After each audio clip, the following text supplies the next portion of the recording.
Dua C dua dua C hehe dua tiga cek mic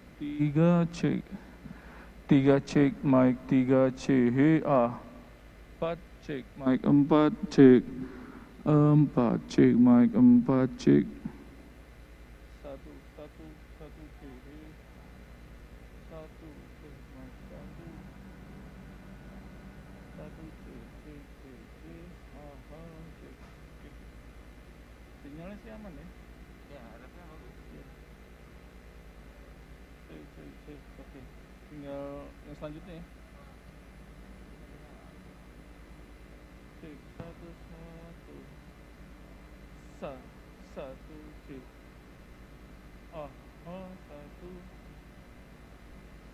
cek satu.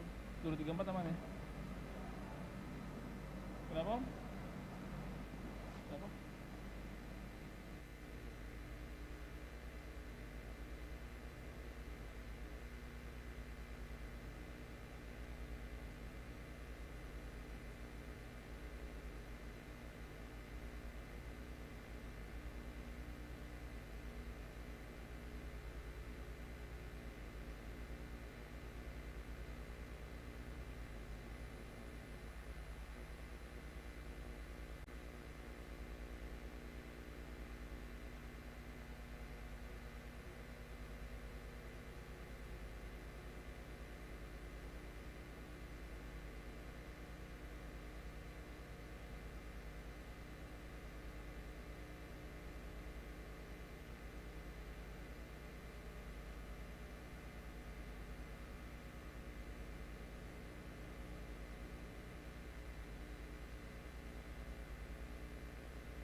certeza ele vai ser todo.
Ladies and gentlemen, we will conduct a general rehearsal for the moment for the arrival of His Excellency, the Vice President of the Republic of Indonesia.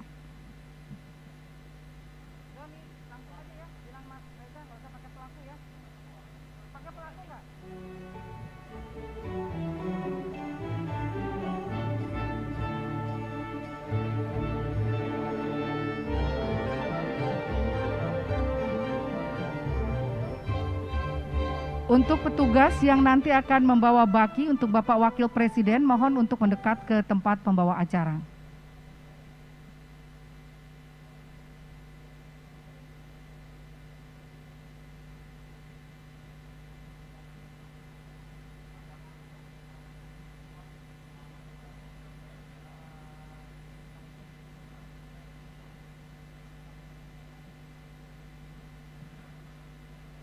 Once again, ladies and gentlemen, we will conduct a general rehearsal for a while. Ladies and gentlemen, shortly we will greet the arrival of Their Excellencies, His Excellency the Vice President of the Republic of Indonesia and His Excellency the Vice President of Zimbabwe.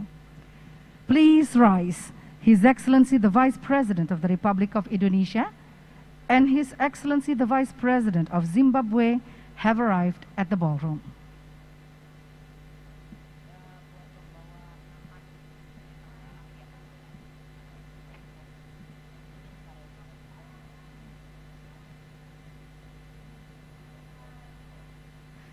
Ladies and gentlemen, please be seated. Bismillahirrahmanirrahim.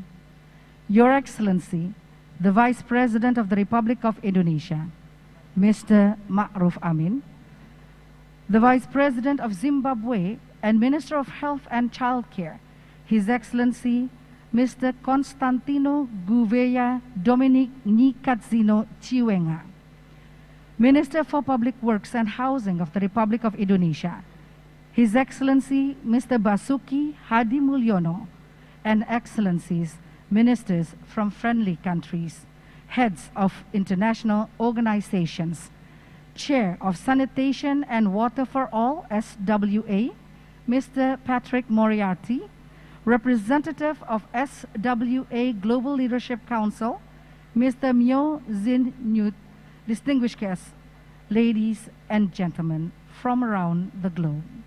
Assalamualaikum warahmatullahi wabarakatuh. May peace be upon us all. Welcome to Jakarta and welcome to the opening ceremony of the 2022 Sectors Ministers Meeting, Sanitation and Water for All, SWA, hosted by the Government of Indonesia through the Ministry of National Development Planning, Bappenas, together with UNICEF as co-convener. 2022 SMM is a critical opportunity to link with other sectors to increase the prioritization of water, sanitation, and hygiene across national policies.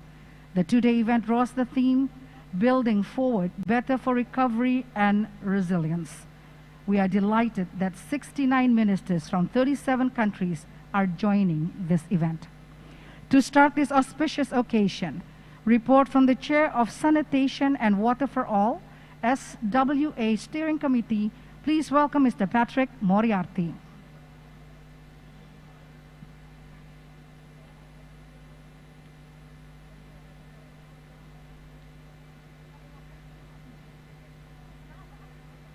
Pre-memory.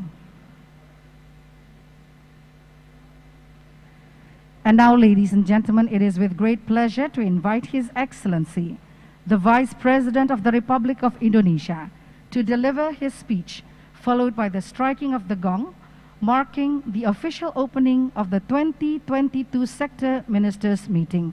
Ladies and gentlemen, please join me in welcoming His Excellency, Mr. Ma'ruf Amin.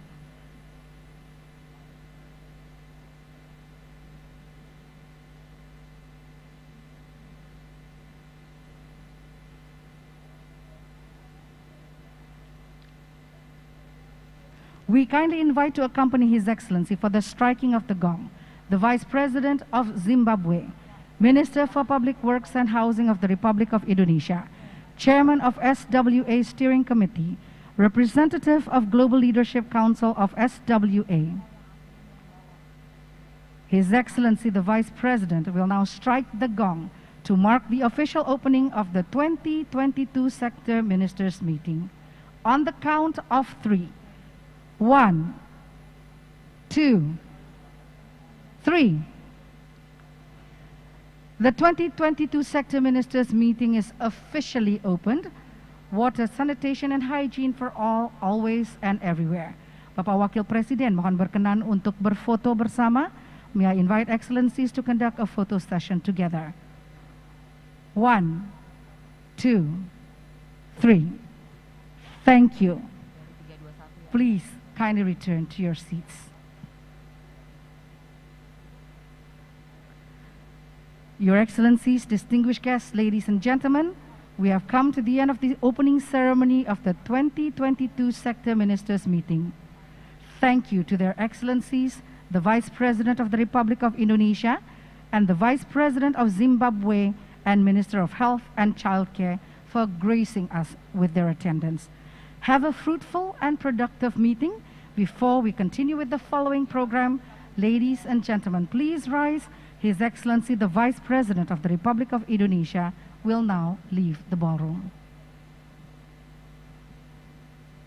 That's it.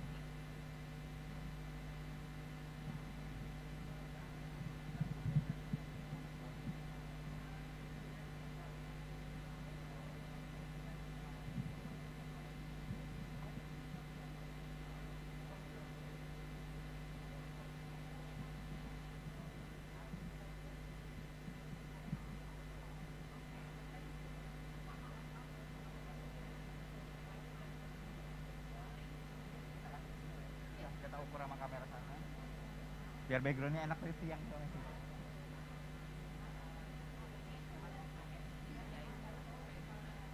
sini mungkin bisa lihat monitor ini doang biasa.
we will conduct a partial rehearsal for the parts of the striking of the gong. Bapak Wakil Presiden sudah selesai pidatonya. Wassalamualaikum warahmatullahi wabarakatuh. We kindly invite to accompany His Excellency for the striking of the gong, the Vice President of Zimbabwe, Minister for Public Works and Housing of the Republic of Indonesia, Chairman of SWA Steering Committee, Representative of Global Leadership Council of SWA. His Excellency will now strike the gong to mark the official opening of the 2022 Sector Ministers Meeting on the count of 3.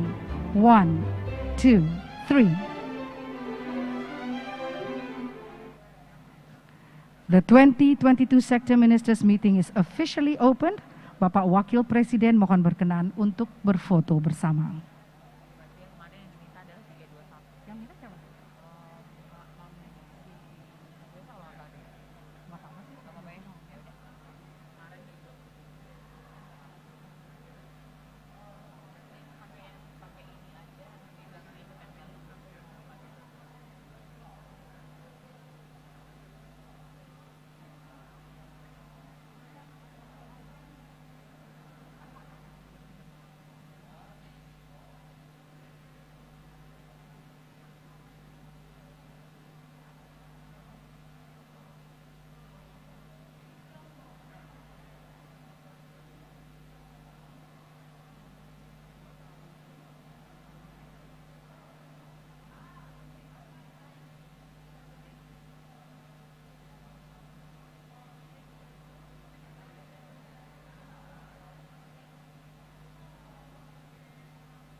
Your Excellencies, ladies and gentlemen, may we invite everyone to be seated, please. We are about to start the morning session.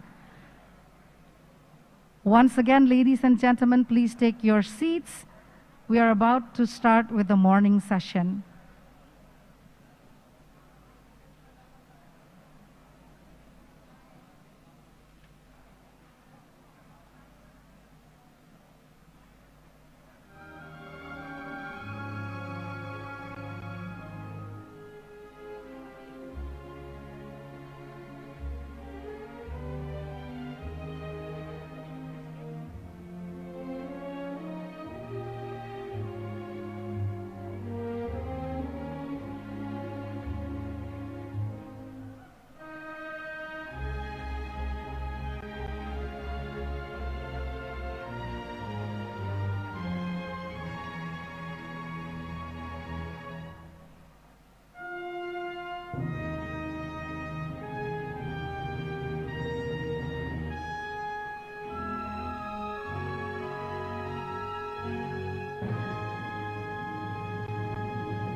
Hello?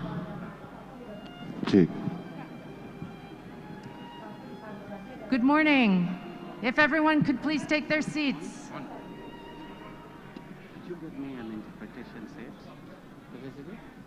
A headset for the interpreter.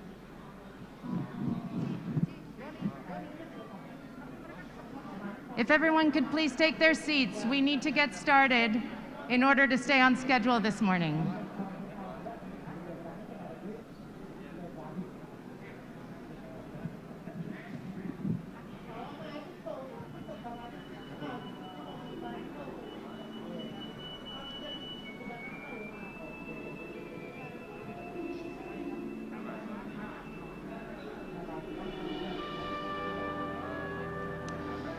If everyone could please take their seats.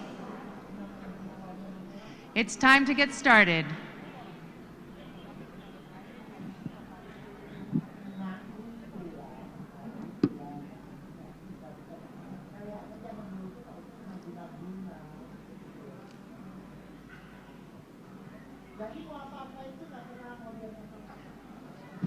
Thank you.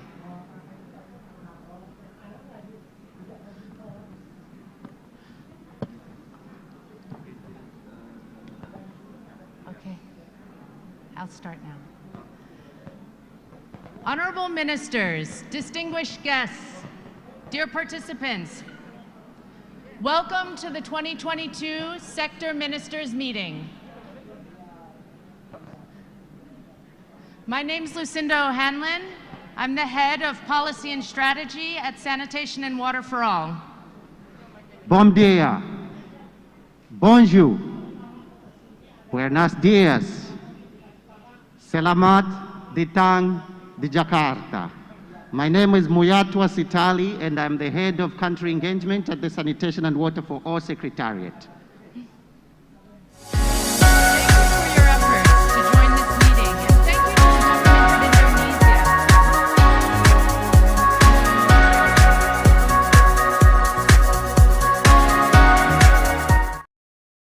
uncertainties is a feat to be congratulated. Thank you, Indonesia.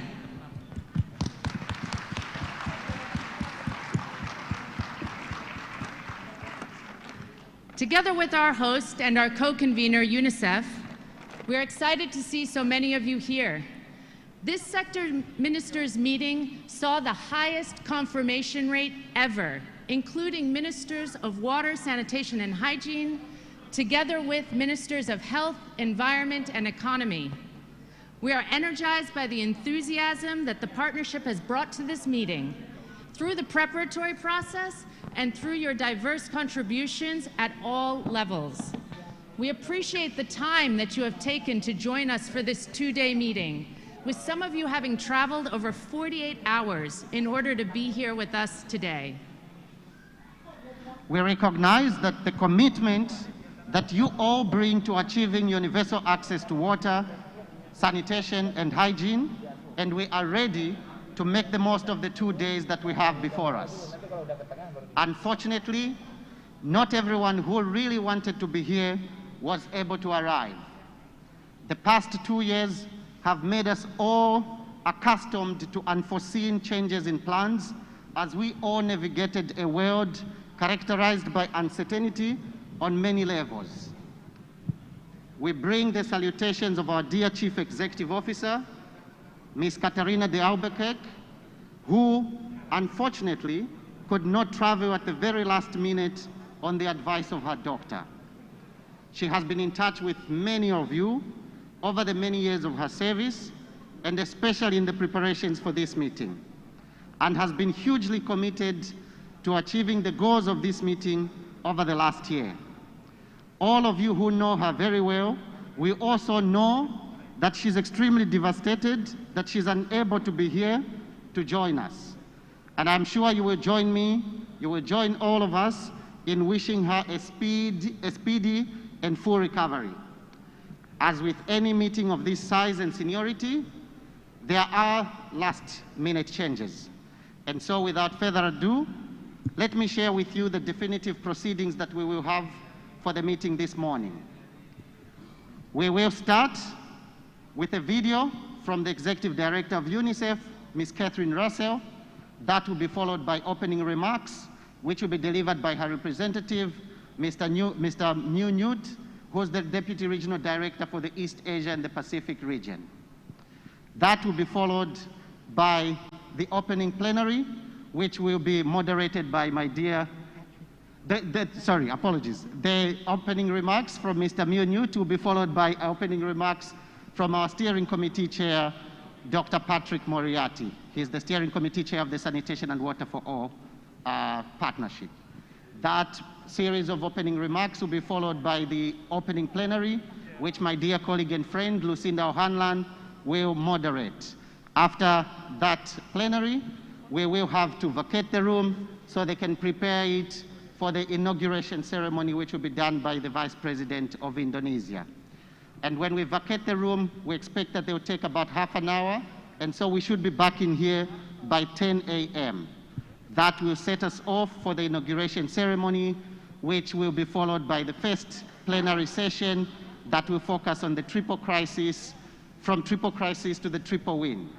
Now, after that plenary session, we will then all go into ministerial dialogues, and those will take us straight into lunch. So that's how we expect the proceedings of this morning to go. When you look at the back of your badges, there's a small program, and please do note the changes that I have just announced. Thank you so much. At this point, I'm going to invite the message from the UNICEF Executive Director, which we're going to get via video. Thank you.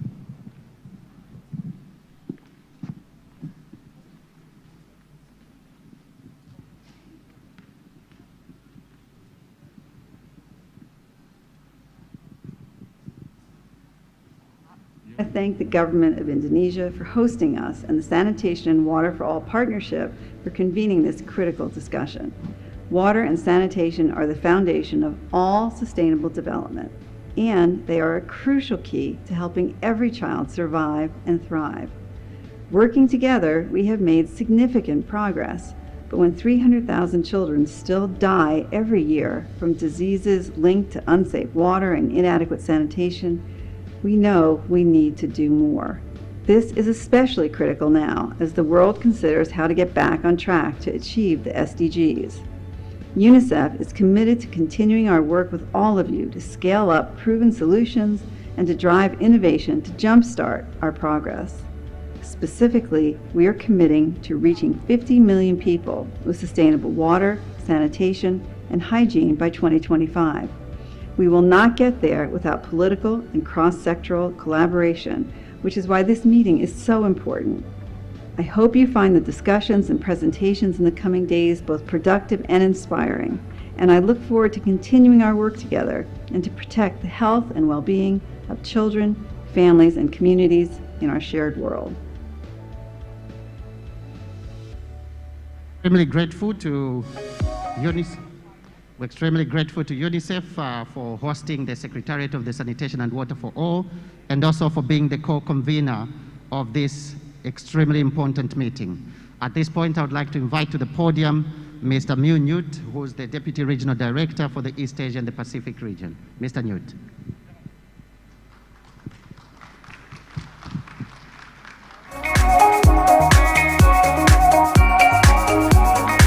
Master of Ceremonies, honorable ministers, deputy ministers, respected government officials, distinguished participants, ladies and gentlemen, first of all, I would like to convey my profound thanks to the government of Indonesia for hosting this important meeting, and also the country's ongoing commitment to ensure that sanitation and water for all. I join my Executive Director, Catherine Russell, and everyone at UNICEF in appreciation of this unique opportunity for us to galvanize our support to this important issue. Today, around the world, we are facing cascading impacts of the challenges. I would call it 3 C's. There are 3 challenges today. 1, COVID-19 pandemic. 2nd, conflicts. And the 3rd, climate crisis. These are really impacting on the children of today, but also jeopardizing their future. As a result of the pandemic, more than 100 million children are in poverty, and 2/3 of the household with the children, they are also facing some income challenges. This year, 2022, we are now at the midpoint of SDG 2015 to 2030. We have reached a key milestone in terms of our SDG period, and it is a time to take stock of our progress. We have to ask ourselves openly and genuinely about what are the things that are important for children, and also what are the challenges. What do we need to do to reach every children, leaving no child behind? And also, what do we need to do differently as we move forward? As still there are billions of people in the world without water, sanitation, and hygiene, it is not enough for us to do business as usual, not double, triple, but we may need to quadruple our efforts to ensure that we reach our targets of universal access by 2030. Together, we must do more. In order to face those challenges, I would like to propose 3 possible areas of response together jointly. The 3 areas: 1, WASH in general health response; 2, WASH in climate action; and the 3rd, WASH spending and investment in economic recovery. Let me go a little bit in detail. First, we need to ensure water, sanitation, and hygiene mainstream into the global health agenda and universal health care priorities.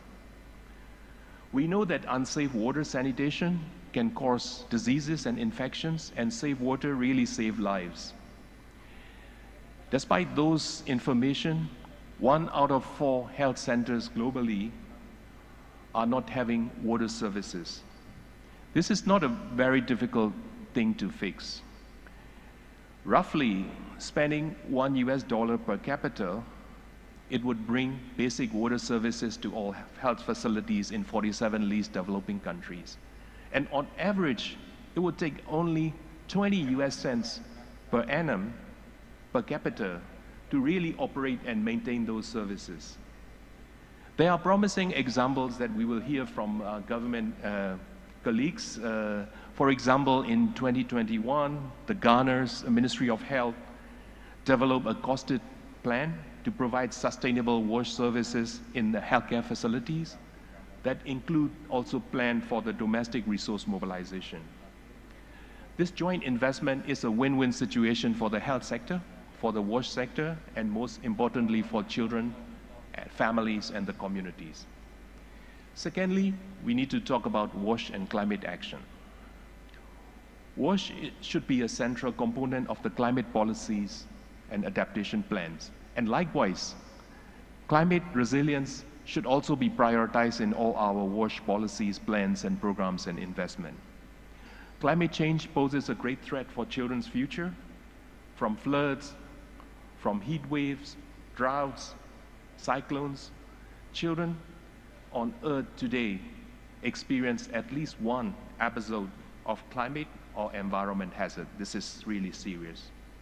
We are at a point where we can no longer delay anymore. We need to invest in the development actions to respond to the climate risk. It is too much at stake. As UNICEF, we are working closely with the government for this long-term vision for WASH and climate. I can give you an example that we are trying to protect vulnerable water sources from the impact of climate in the Pacific Islands, Mekong Basin. We are scaling up solar power, water services in Nigeria. These are a few examples. Together, we can build the resilient systems that communities can withstand the impact of climate change and to support the development of decades ahead. Thirdly and finally, I want to talk about climate WASH financing. In the economic recovery plan, sufficient funding must be directed to the water, sanitation, and hygiene to accelerate its progress and to reach the most vulnerable. The health and economic crisis due to the pandemic put everyone's lives, including the children, at risk. Together with the SWA partners, we are supporting countries to develop WASH sector financing strategies, for example, Malawi, Rwanda, Nigeria, Ethiopia, and Zimbabwe, for a few. Investment in water, sanitation, and hygiene in communities, in schools, in healthcare facilities is central to an inclusive recovery plan. And it will make us leap forward across the development objectives for the children.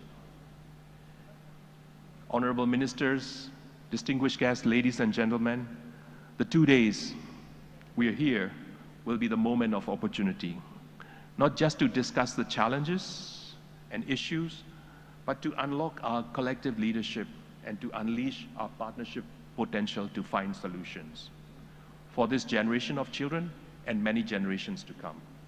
So let's combine our ideas and efforts. Let's learn from one another. Let's hold each other accountable for our commitments.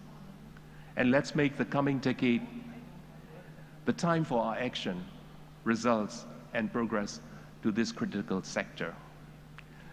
Let us together turn the triple crisis into triple win for children. I thank you all. Terima kasih.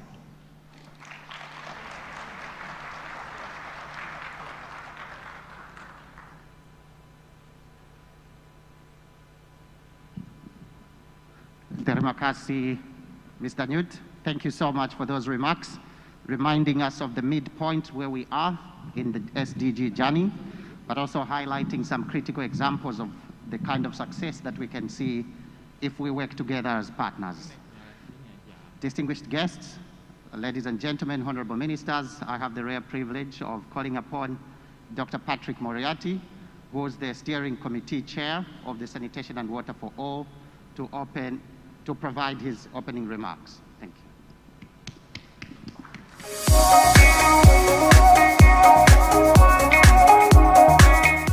you very much, Satali. Honourable Ministers, Excellencies, representative of our co-convener UNICEF, distinguished delegates, ladies and gentlemen, dear friends and colleagues, all protocol observed. They say that good things come if you wait for long enough. So I'm delighted, speaking on behalf of our sadly missed CEO, Caterina de Albuquerque, to welcome you all to our 2022 Sector Ministers meeting. After more than a year of intense work with our host, the Government of Indonesia, and thank you so much for your support,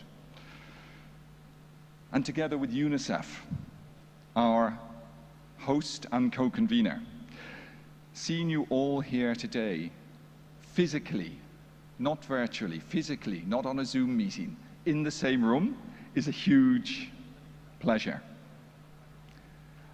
And I want to also take the opportunity to recognize the core donors who have enabled us to be here and who have supported sanitation and water for all over the years.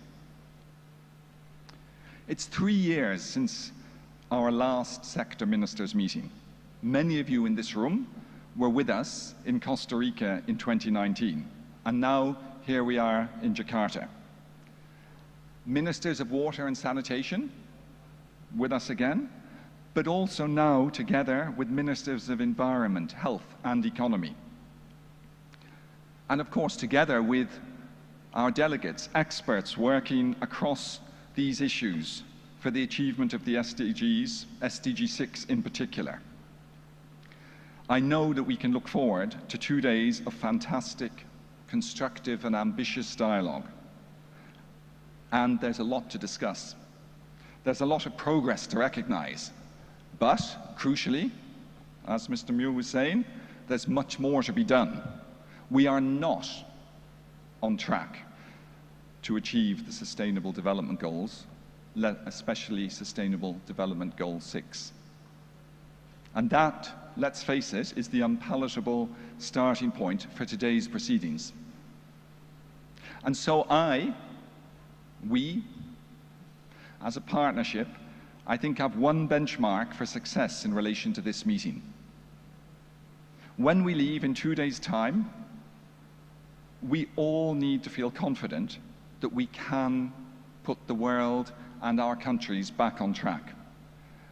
And I'd really love it if each of us can leave here with at least one clear new idea of how to address the challenges facing you in your country, in your organization.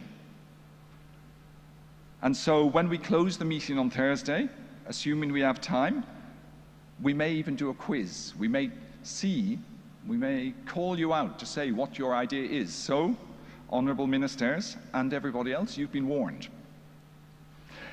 When it comes to delivering safe water and sanitation for all, you, and I'm particularly talking to our ministers, you are the change makers who can make this happen.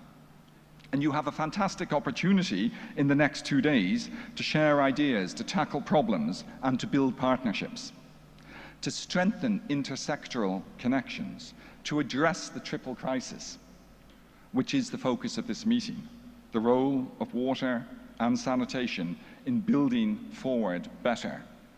Water and sanitation that's indispensable for preventing future pandemics and public health emergencies. Water and sanitation that's integral to supporting economic development, not only by keeping people healthy, but also creating jobs and supporting industry and innovation. And water and sanitation that's imperative for making communities resilient in the face of climate change. As government ministers, policymakers, leaders, I don't need to tell any of you that it's been a tough 2 years, but that hasn't been an excuse for inaction. And in fact, Sanitation and Water for All, working with all of you, has continued to champion our cause throughout the pandemic. The world was told to wash their hands, as though this was a simple and easy question for everybody. But we know that it wasn't. And that's why we issued our call to action in 2020. Many of you were involved in getting your heads of state to sign on to that call for action. And in keeping with our approach to creating partnerships and processes, not just events, this meeting sits within a continuum of relentless activity, reflecting our strategic priorities, the strategic priorities that we as a partnership have set out in our 10-year strategy. And since we launched the preparatory process for this meeting, our Secretariat has had over 162 bilateral meetings, 133 of them with governments around the world, dozens of conversations with civil society organizations in 31 countries, as well as with all of the other constituencies that make up our partnership. And you all know, because you've been involved in it, that countries have mobilized and organized weeks of action, published interviews, editorials in the newspaper in preparation for coming here, raising and mobilizing attention and visibility for water and sanitation. You, our partners, have all been busy.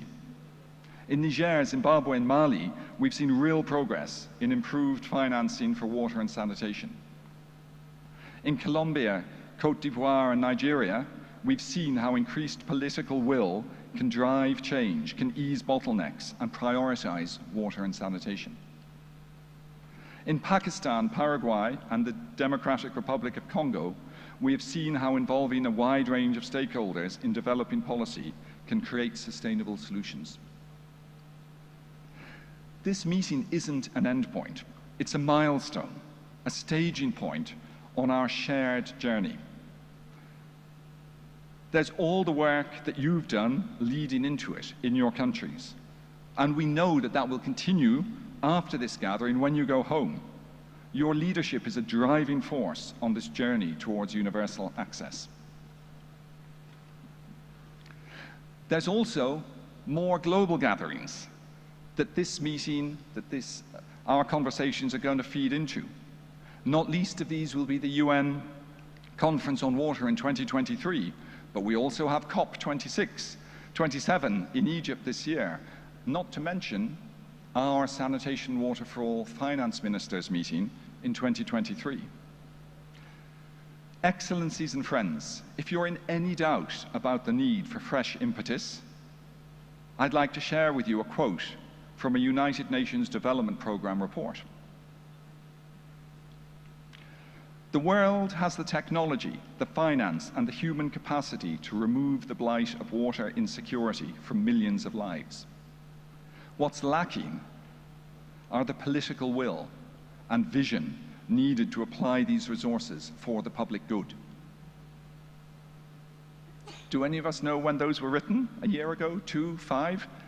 They were written in 2006, long before our current SDG era.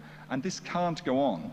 We need to generate that missing magic ingredient for success, which is political will, political leadership from the highest level. It's the catalyst we need. Experience shows us that generating greater political will improve governance and efficiency, which in turn leads to greater financial flows, which we all know are so critical for our sector. The resources needed not only to put in place infrastructure, but to maintain it sustainably and to establish an enabling environment for the realization of this most basic of human rights.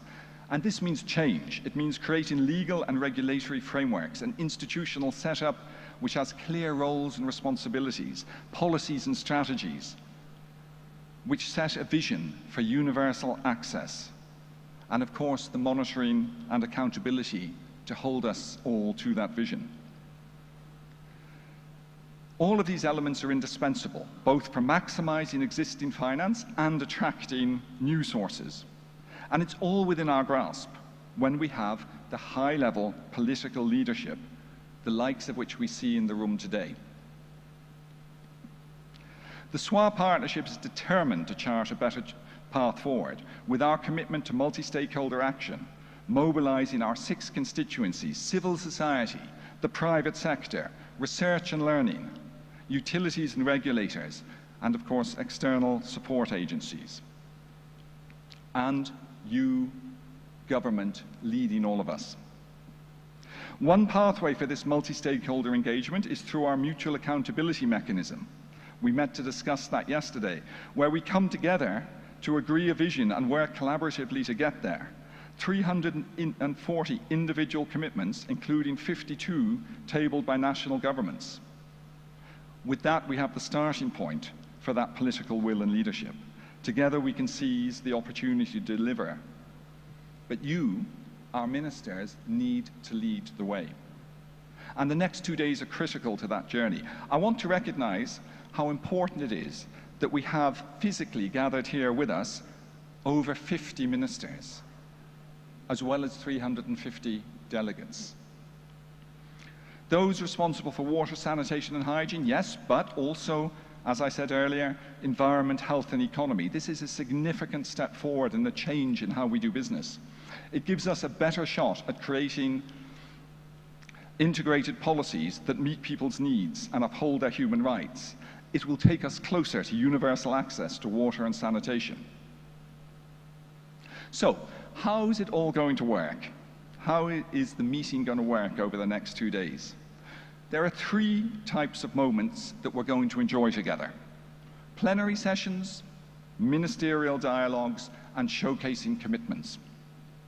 In our plenary sessions, we're going to set the scene for deeper discussions. We're going to have inspiring presentations that will encourage us to ask the big questions.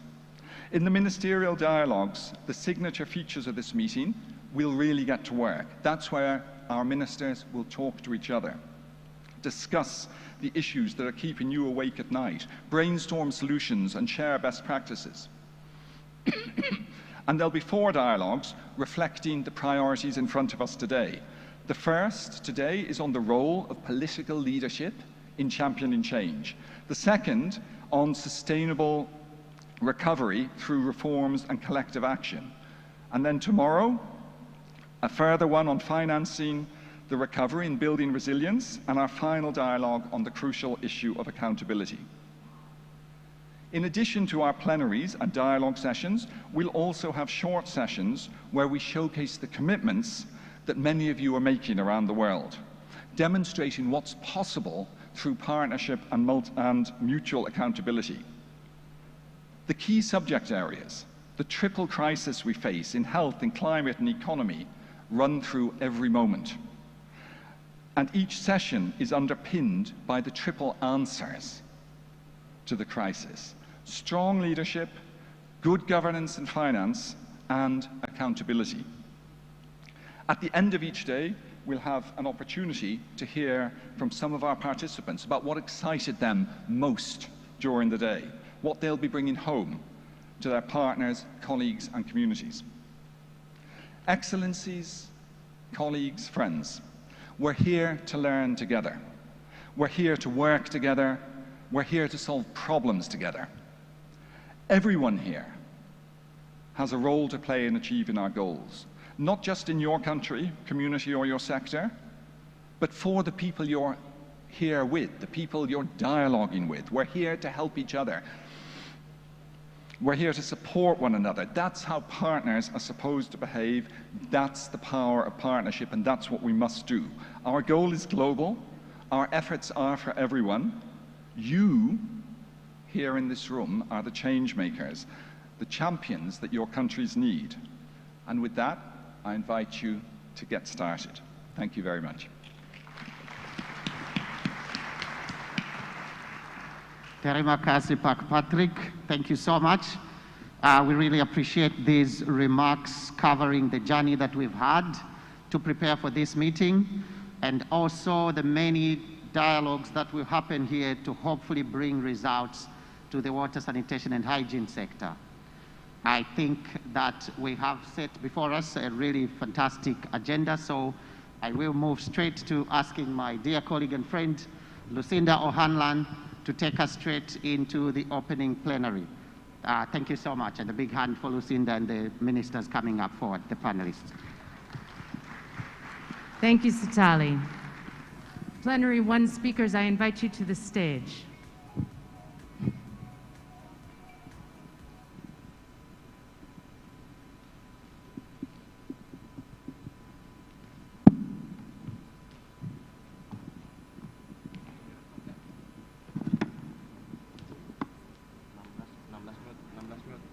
Thank you so much. Honorable ministers, esteemed partners, and guests. Dear panelists, welcome to the first plenary session.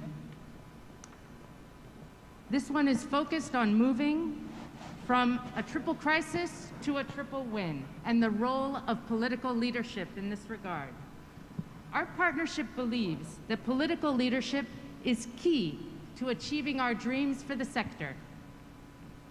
We have seen how in countries and contexts where water, sanitation, and hygiene get the attention and prioritization of political leaders at the highest levels, magic happens.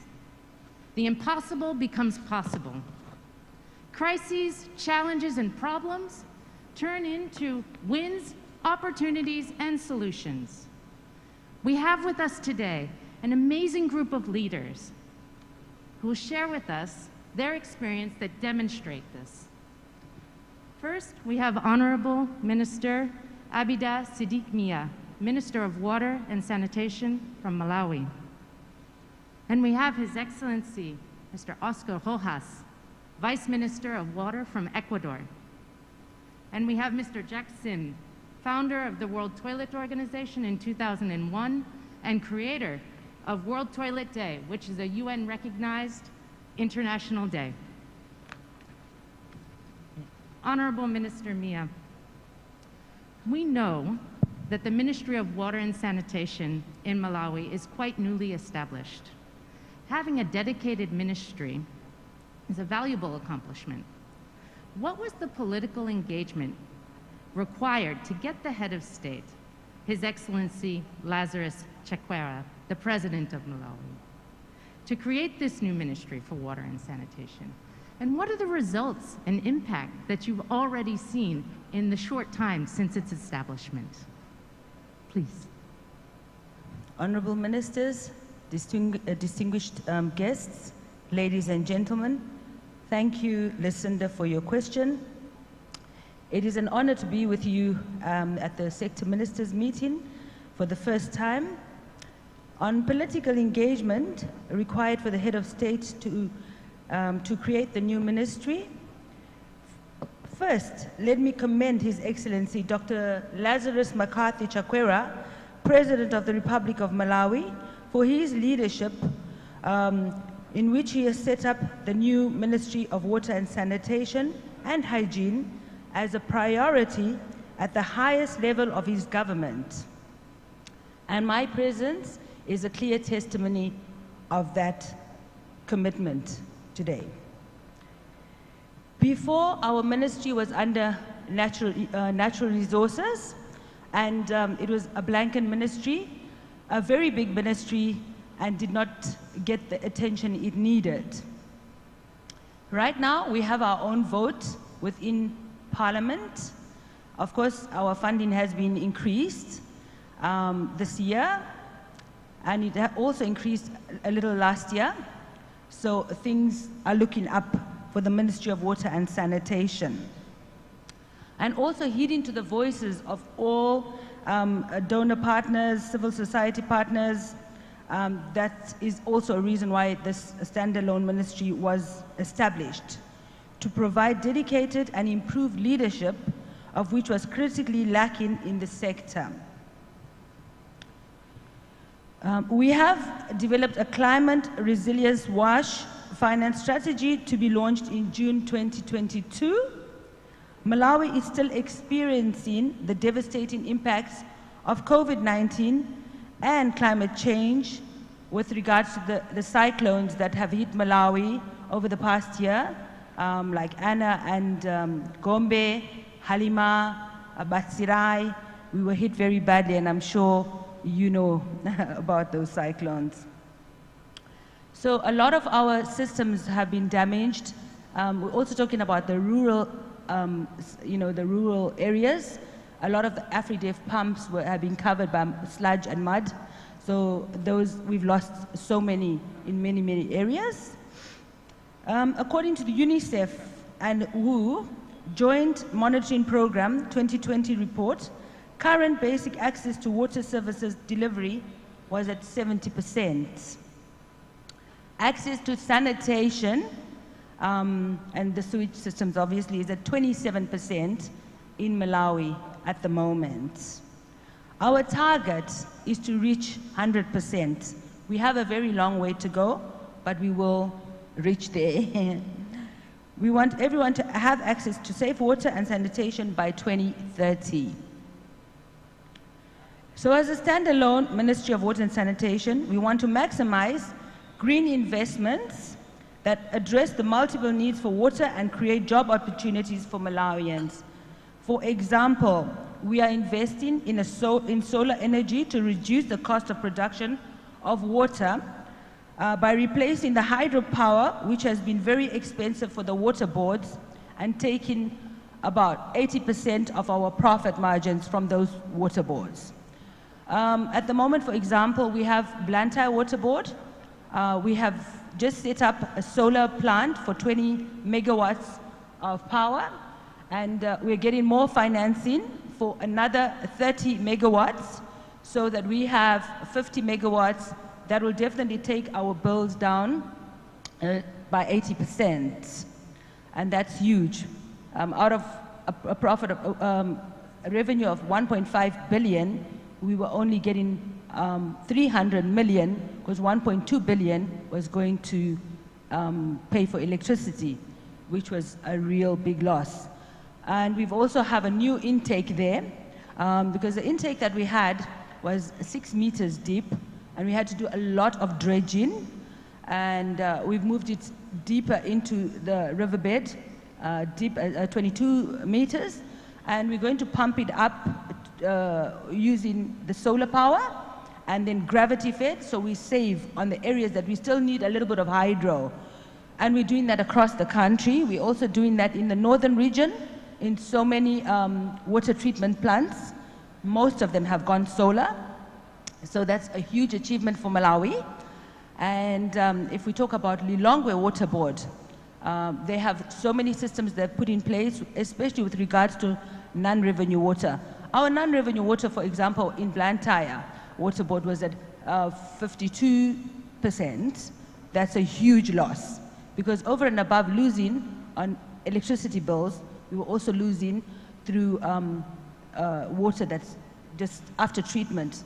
It disappears through piping, through sometimes illegal connections. So Lilongwe Water Board actually has a system, a phone-in system. For example, if any of the tanks have reduced in terms of the water that is in those tanks, they can actually see that are computerized, so they can actually see what is happening in every single tank across Lilongwe. And when it's very low, immediately they start using submersible pumps. So the problems in Lilongwe are actually being solved, but the populations are growing, so we do need to increase so that we have more water treatment plants. More people are moving from the rural areas to the urban areas, and that is also what is affecting us.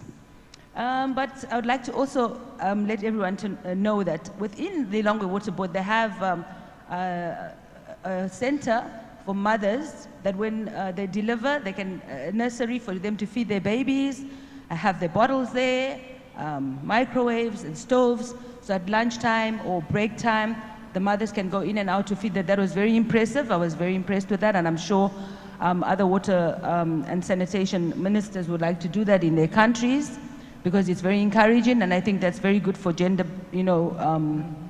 and another issue that's very impressive with Lilongwe, they've actually brought down their non-revenue water to 32%. They're working with JICA at the moment to bring it down to 27%.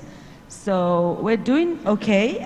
We still have a lot to do, but not much progress on SDG 6 due to poor financing around the world, because as you know, all of us here are looking for the same financiers, and we do get a lot of help, but we still need more.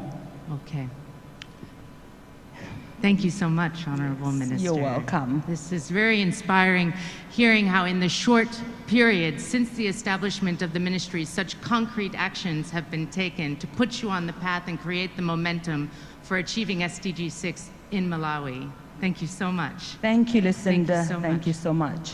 I'm now going to move to Vice Minister, His Excellency, Mr. Rojas. Your Excellency, we know that Ecuador is undergoing an important change process in relation to the water sector. What is the joint vision of both the ministry as an integrated entity and the President? What are the goals and challenges on the sector roadmap for Ecuador? And how are you working with the President to advance the priorities of the sector? And finally, how is the multi-sectoral and integrated work promoted with the active participation of multiple stakeholders? Excellency, over to you. Muy buenos días. Good morning, all of you who are present here, to my colleague. The greeting from the government of Ecuador and from our Minister of Environment and Changes, Gustavo Enrique. Thank you very much for the question, which is very important. I would like to refer to the response in 3 moments. First, to comment on in Ecuador, our Constitution of the Republic establishes the priority that the management and resources is under the state by the Ministry of Water, and this is also under the Ministry of Environment and Water, especially on the issue of water and potable water for the public and for the community. It is also related to the importance of the use and of water for the Ecuadorians, and first of all for the human consumption, for irrigation, and water should be secured for all, for different uses in our economy. Well, when we talk about what are our vision, permit me that we focus on 3 different challenges. First, to threaten the resources of water and water resources that we have in our nation, and secondly, to make it available to all the people and communities in all the country, and to guarantee the protection of the recuperation and conservation of water resources, to safeguard the availability of water, this human right for the people. This is all to safeguard the judicial right of the people, for the children. To 2022, we try to achieve 2.7%, and to reduce the poverty and those are affected for the climate changes, and that also affect the availability of water in the rural areas. When we talk about how the coordinate at the government level, we are permitted to achieve results. In Ecuador, we are working on a project of a new law on the civic resources, and the ministry in charge for that is for 1 year to work on that, and the decision of the President that we should work together in the institutions and availability of water for all. Only by working jointly that we will be able to achieve great goals and great results. When we talk about the management of water resources in Ecuador, we try to work jointly in 5 dimensions: institutional, ecological, economical, social, and political. These 5 dimensions include also, when we talk about social, we are talking about the change of how we use the water, and also the way we manage the water in the local area, and try to find that we are able to manage more effectively, and we can distribute water equally for everybody. And and this includes the 71% of water distributed for all. And we need to be able to distribute to 80% of the public, and for that we need to invest more than $1,800,000,000, and for that we need a water treatment in all the territory of Ecuador. Another issue that to combat malnutrition, we are also working jointly 90 territories.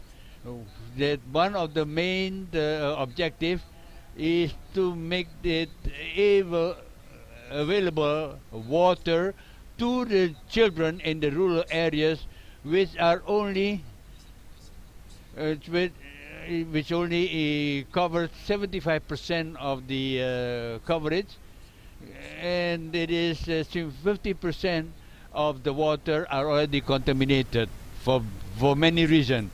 For the first time in our history, on the 25th of January, the President, we have a regulation to control the quality of potable water and the quality in the water resources, that this regulation to try to reduce the damages against water. At this moment, we are working on this new law on water resources, and we are trying to work with the participation of all parties.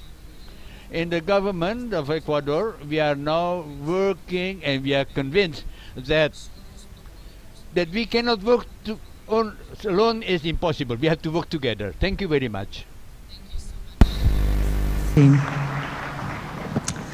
For explaining to us how, with political commitment from the very top and participation of communities, we can achieve the human rights to water and sanitation and make greater progress towards universal access. I'm told that the Vice President is on his way, so we need to wrap up quite quickly, but not before we hear from Professor Dr. Jack Sim. At the onset of the COVID-19 pandemic, and throughout 2020 in particular, there was an unprecedented momentum to give more prioritization to water, sanitation, and hygiene as part of the pandemic response. Do you think this really resulted in higher political prioritization? And can you give us some examples of how engagement with the head of state has resulted in prioritization of sanitation in particular? Thank you. So COVID is basically a hygiene and sanitation issue. If you wash your hands, if you keep clean, you have a social distancing, you wear your mask, the chances of infection is low. And if you think about COVID, when you get the 30,000 people die of COVID, the whole world shut down. But every year, you have 2 million people die of diarrhea, and nobody cares. So how is it that when 30,000 people die, the whole world economically shut down, but when 2 million people die, and nobody cares? Because diarrhea doesn't kill rich people, doesn't kill middle class people, it kills poor people. So I think we have to treat life as equal. All people are people. We have to give priority to this. So in 2001, when we first started World Toilet Organization, I noticed that the subject of sanitation was not even on the agenda. It was treated as a water issue. And the people say, when I say water, it means water and sanitation. I say it's almost like when you say men, you mean men and women. You cannot, don't mention whatever you want to say. So we put the World Toilet Organization agenda, and we make humor out of sanitation, crack some jokes, and they call ourselves the WTO, that sounds like the World Trade Organization. And suddenly the media love it, and it became legitimate. And our founding day, 19th of November, became known as a World Toilet Day. And 13 years later, the United Nations adopted it as an official World Toilet Day. So what did we do? We created a lot of legacy. In India, 2007, we worked with President Abdul Kalam to host World Toilet Summit. And from there, all politicians in India realized that toilet is a election winner. And so all the ministers, all the politicians compete to win election promising toilet. And that is how Prime Minister eventually built 110 million toilet in India. The President Xi Jinping has also become a toilet champion. And last 2 years, we managed to help Brazil change the law for sewage treatment plant to attract foreign investment. And right now, there's $4 billion invested in Brazilians. So this year, World Toilet Summit will be in Nigeria, and our host, Minister Adamo Sulaiman, is here from Nigeria together with Nicholas Igwe. And I welcome everybody to World Toilet Summit, 19th of November, World Toilet Day in Abuja, Nigeria this year. Thank you. Thank you so much, Mr. Sim, for making brief but powerful remarks about how you can advocate for sanitation, not always the most popular topic, but make it into a political priority and a political necessity. And also a tourism income. When you have toilets, you get tourists. So you earn a lot of money, they pay a lot of taxes, you create a lot of jobs. And then also you prevent pollution of the river. Exactly. So toilet is the cheapest medicine in the world. It is not an expenditure, it is an investment. Thank you so much. We're going to wrap up this panel now. I thank my panelists for giving their remarks, sharing their experiences with all of you today to get us inspired. This is the build-up towards the interventions from two esteemed vice presidents who will continue to show us what leadership can do. So at this moment, we will close this session, and I invite you to exit the room so that it can be prepared for the arrival of the vice presidents. Thank you so much. Thank you. Ladies and gentlemen, please remain in your seats. So we will not ask everyone to leave the room. Sorry. That's okay. Please give a round of applause to all our speakers, our moderator. We will now rearrange the stage for a while, and we will soon greet the arrival of His Excellency, the Vice President of the Republic of Indonesia, and His Excellency, the Vice President of Zimbabwe.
Ladies and gentlemen, shortly we will greet the arrival of their excellencies. We ask you to kindly take your seats. Again, a gentle reminder, kindly silence all your mobile phones. To our participants who are still outside at the foyer area, please kindly proceed inside the ballroom and please be seated.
Please be seated, ladies and gentlemen.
Ladies and gentlemen, please rise, announcing the arrival of His Excellency, the Vice President of the Republic of Indonesia, and His Excellency, the Vice President of Zimbabwe at the site of ceremony.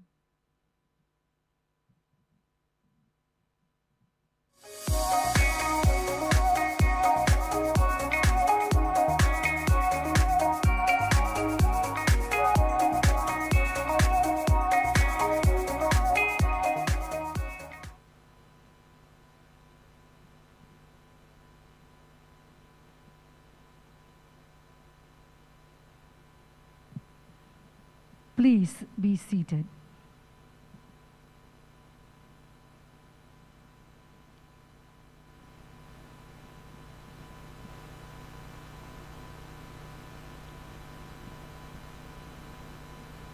Bismillahirrahmanirrahim.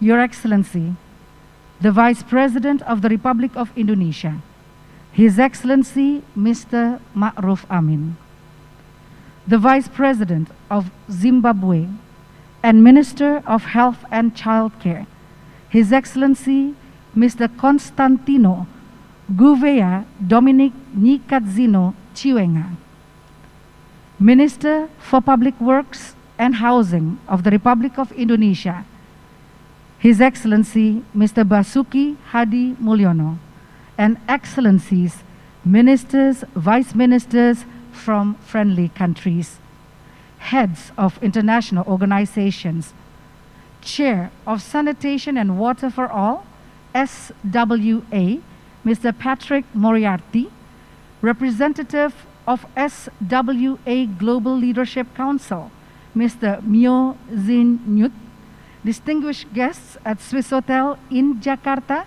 and all our participants from around the globe joining us as well online. Assalamualaikum warahmatullahi wabarakatuh. May peace be upon us all. Welcome to Jakarta, and welcome to the opening ceremony of the 2022 Sectors Ministers Meeting, Sanitation and Water for All, SWA, hosted by the Government of Indonesia through the Ministry of National Development Planning, Bappenas, together with UNICEF as co-convener. 2022 SMM is a critical opportunity to link with other sectors to increase the prioritization of water, sanitation, and hygiene across national policies. The two-day event draws the theme, Building Forward Better for Recovery and Resilience. We are delighted that 69 ministers from 37 countries are joining this event. Your Excellencies, ladies and gentlemen, to start this auspicious occasion, report from the Chair of Sanitation and Water for All, SWA Steering Committee. Please welcome Mr. Patrick Moriarty.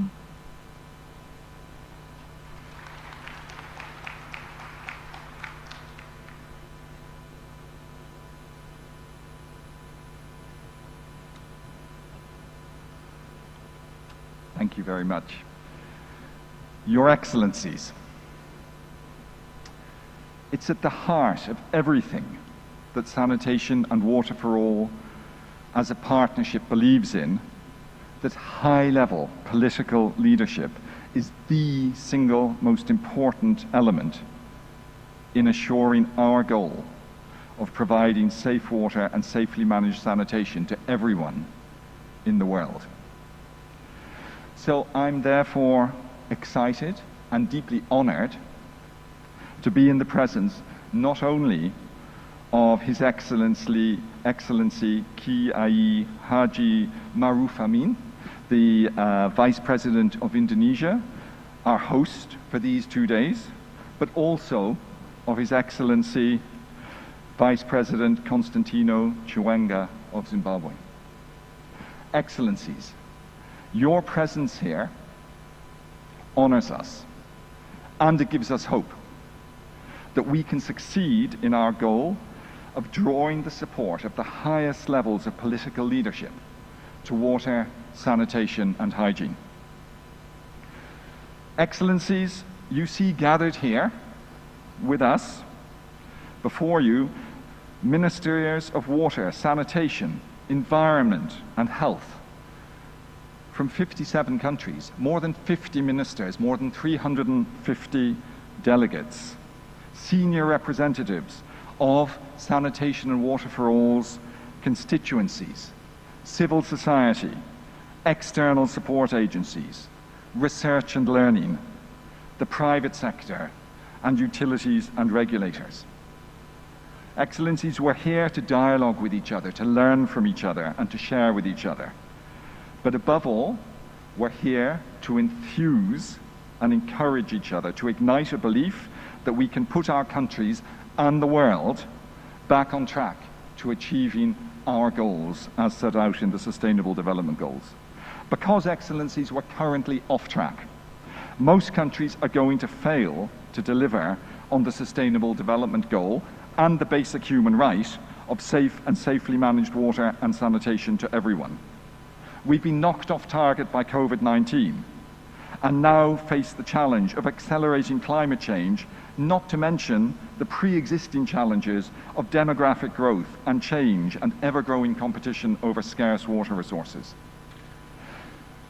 Excellencies, over the next 2 days, everyone here is going to work together to grapple with the triple crisis facing the world, with the firm intention of turning challenges into opportunities, to build forward better for recovery and resilience.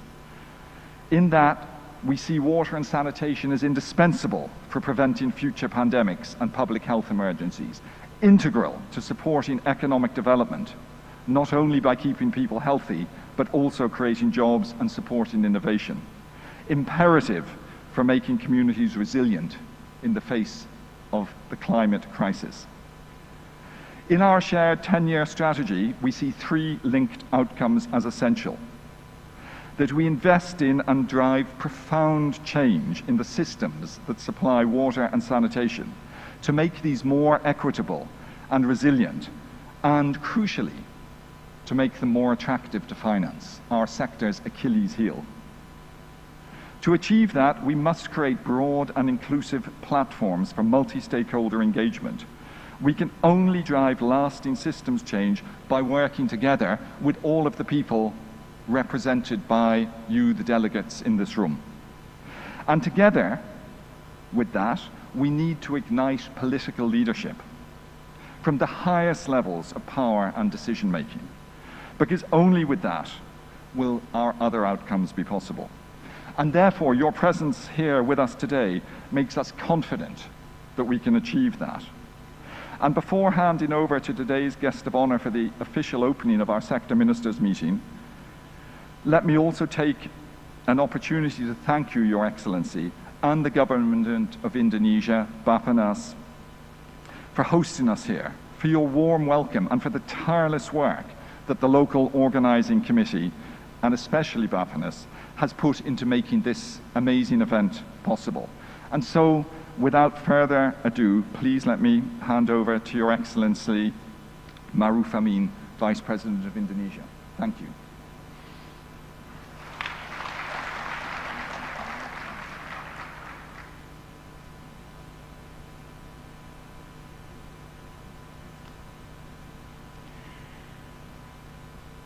And now, ladies and gentlemen,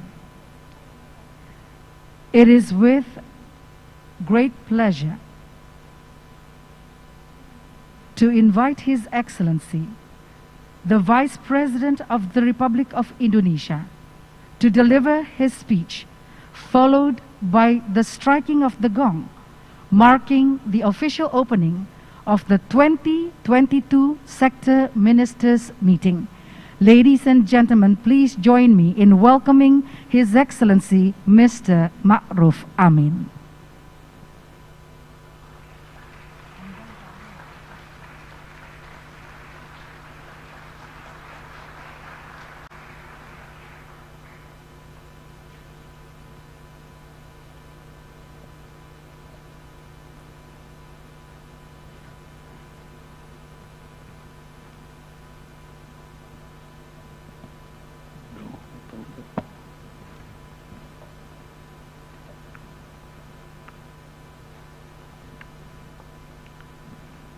Assalamualaikum warahmatullahi wabarakatuh.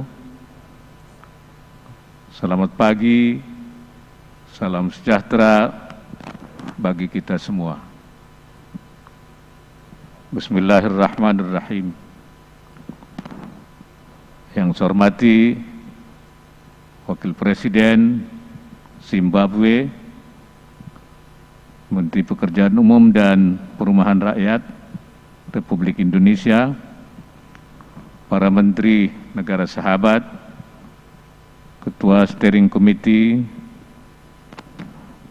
Sanitation and Water for All, Global Leadership Council Sanitation and Water for All, para pemangku kepentingan, perwakilan, mitra pembangunan, dan hadirin yang berbahagia. Pertama-tama marilah kita panjatkan puji dan syukur kehadirat Allah Subhanahu wa Ta'ala, Tuhan yang Maha Esa, karena atas rahmat dan karunia-Nya kita dapat bersama-sama menghadiri acara yang penting ini. Saya sampaikan salam dari Bapak Presiden Joko Widodo yang minta saya untuk wakili beliau karena Bapak Presiden harus memenuhi agenda kenegaraan lainnya. Hadirin sekalian, sidang umum PBB pada tahun 2010 mengakui bahwa akses terhadap sanitasi dan air minum aman merupakan hak asasi setiap manusia. Oleh karena itu, mewujudkan akses air minum dan sanitasi aman serta berkelanjutan bagi semua menjadi salah satu tujuan pembangunan berkelanjutan, yaitu tujuan 6 yang harus kita capai pada tahun 2030. Namun secara global saat ini sekitar 2 miliar manusia tidak mempunyai akses yang baik terhadap air minum yang aman, dan lebih dari 3 miliar orang tidak mempunyai akses terhadap sanitasi yang aman. Di Indonesia, akses terhadap air minum layak telah menjangkau lebih dari 90% penduduk. Tapi capaian akses air minum aman baru sekitar 11%. Untuk akses sanitasi saat ini sekitar 80% penduduk mempunyai akses sanitasi layak, sedangkan sanitasi aman hanya dinikmati baru oleh sekitar 7% penduduk Indonesia. Padahal sesuai dengan data WHO, penyediaan air minum dan sanitasi yang aman menentukan hidup dan kehidupan manusia. Kedua kebutuhan pokok ini dapat mengurangi indeks penyakit sebesar 0,39%. Tanpa sanitasi dan air yang aman, anak-anak juga menjadi rentan terhadap stunting. Selain itu, sanitasi dan air minum yang aman menjadi prasyarat penting untuk memastikan transisi menuju ekonomi hijau dan ramah lingkungan, sehingga kesejahteraan dan kualitas hidup masyarakat niscaya terus meningkat. Sebaliknya, pengelolaan sanitasi yang buruk akan menimbulkan pencemaran lingkungan, air, dan tanah yang tentu saja akan mempengaruhi keberlanjutan planet yang kita tinggali saat ini. Hadirin yang berbahagia, laporan capaian SDGs mencatat capaian tujuan 6 tidak dalam jalur yang menggembirakan. Data peningkatan jumlah populasi dalam mengakses sanitasi dan air minum aman, baik secara global maupun secara nasional di Indonesia, mengabarkan pesan bahwa kita masih harus bekerja keras untuk menghasilkan percepatan dramatis dalam rangka mencapai target kita. Untuk itu setiap negara harus memiliki rencana kerja yang jelas dengan indikator terukur serta menerapkannya melalui pendekatan yang holistik dan terintegrasi. Selain itu, kita harus terus memperkokoh kemitraan global dalam menangani permasalahan multidimensional ini.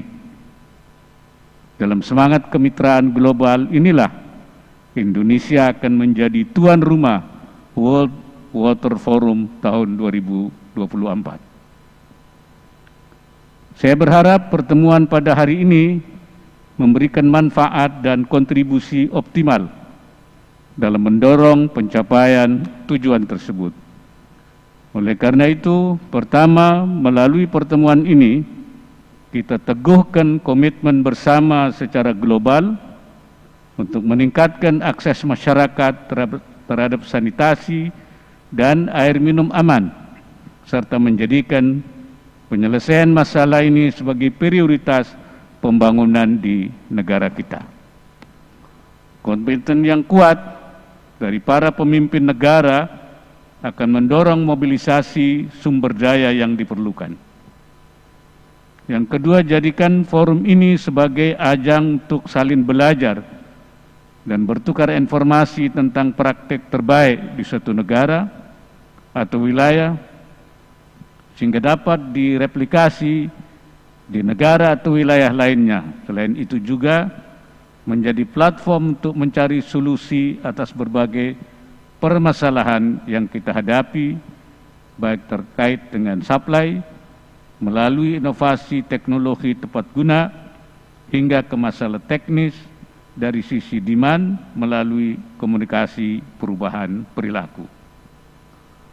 Yang ketiga, manfaatkan forum ini untuk mengembangkan jejaring dan kolaborasi, karena keberhasilan pemerintah turut ditentukan oleh keterlibatan dari dunia usaha, organisasi filantropi, organisasi profesi, akademisi, media, dan berbagai swadaya masyarakat. Hadirin yang saya hormati, sebagai penutup saya ingin menyampaikan bahwa tema pertemuan kita pada hari ini memiliki roh dan semangat yang sejalan dengan tema presidensi G20 Indonesia, yaitu Recover Together, Recover Stronger. Oleh karena itu saya minta agar pertemuan ini memberikan hasil dan kesepakatan yang konkret. Kita ingin maju bersama, pulih bersama, menuju masyarakat dunia yang lebih sehat dan berkelanjutan. Akhirnya, dengan mengucap Bismillahirrahmanirrahim, Sector Minister Meeting Sanitation and Water for All tahun 2022 secara resmi saya nyatakan dibuka.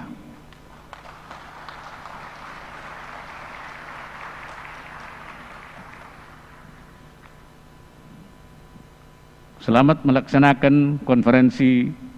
Semoga Allah Subhanahu wa Ta'ala, Tuhan yang Maha Esa, selalu memberikan inayahnya, pertolongannya, dan meridai setiap upaya yang kita lakukan. Assalamualaikum warahmatullahi wabarakatuh. We kindly invite to accompany His Excellency for the striking of the gong, the Vice President of Zimbabwe, Minister for Public Works and Housing of the Republic of Indonesia, Chairman of SWA Steering Committee, Representative of Global Leadership Council of SWA, His Excellency the Vice President of the Republic of Indonesia will strike the gong to mark the official opening of the 2022 Sector Ministers Meeting. Pada hitungan ketiga, Bapak Wakil Presiden, 1, 2, 3.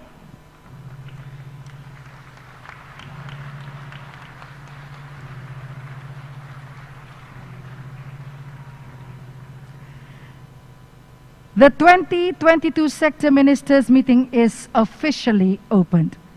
Bapak Wakil Presiden Mohon berkenan untuk berfoto bersama. May I invite Excellencies to conduct a photo session together at the center of the stage.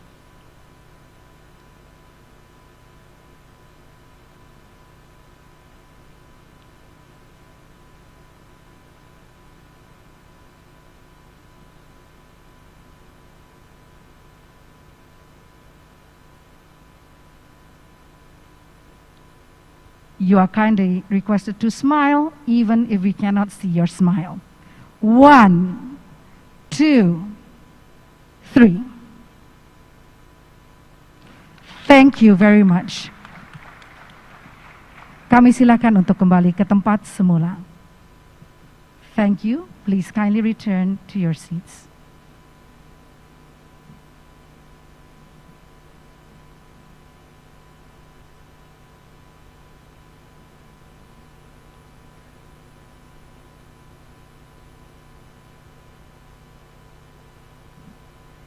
Your Excellencies, distinguished guests, ladies and gentlemen, we have come to the end of the opening ceremony of the 2022 Sector Ministers Meeting. Thank you to their Excellencies, the Vice President of the Republic of Indonesia and the Vice President of Zimbabwe and Minister of Health and Child Care for gracing us with their attendance. Have a fruitful and productive meeting. Before we continue with the following program, ladies and gentlemen, please rise. His Excellency, the Vice President of the Republic of Indonesia, will now leave the ballroom.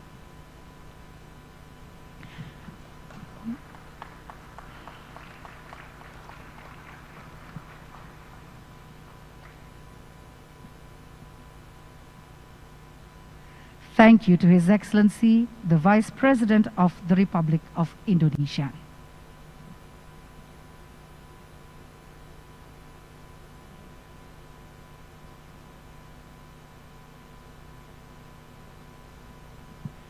Ladies and gentlemen, please be seated.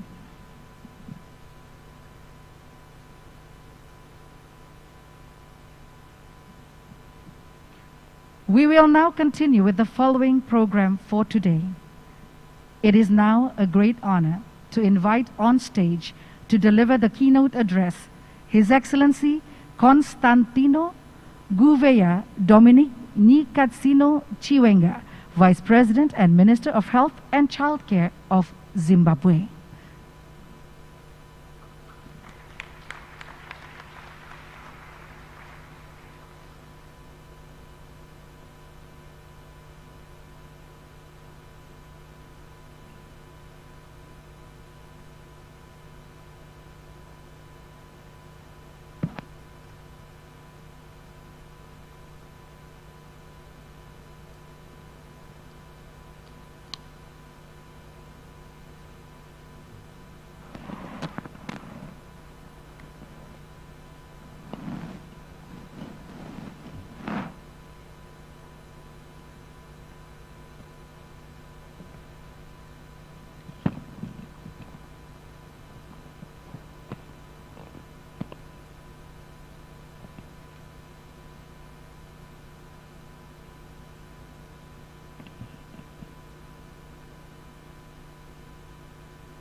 Your Excellencies, Honorable Ministers, Heads of Agencies, Ambassadors, Partners of Sanitation Water for All, ladies and gentlemen.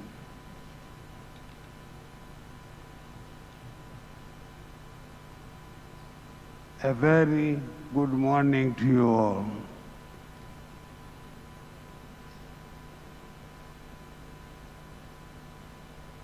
Excellencies, Honorable Ministers, distinguished guests,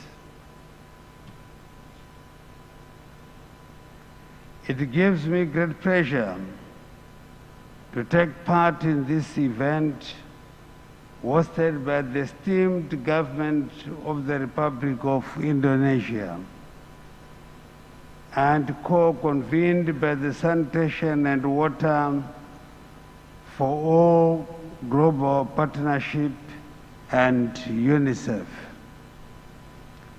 I am humbled to be part of this great event. I am also most grateful for the hospitality extended to me and all delegates by the government of the Republic of Indonesia since our arrival. Honorable Ministers, distinguished delegates, the theme of this conference,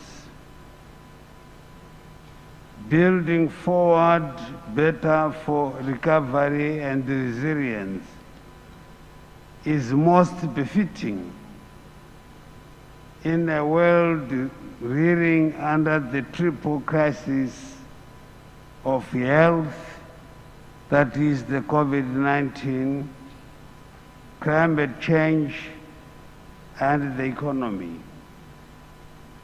Indeed, we need to quickly recover and build resilience in the face of these major worldwide shocks.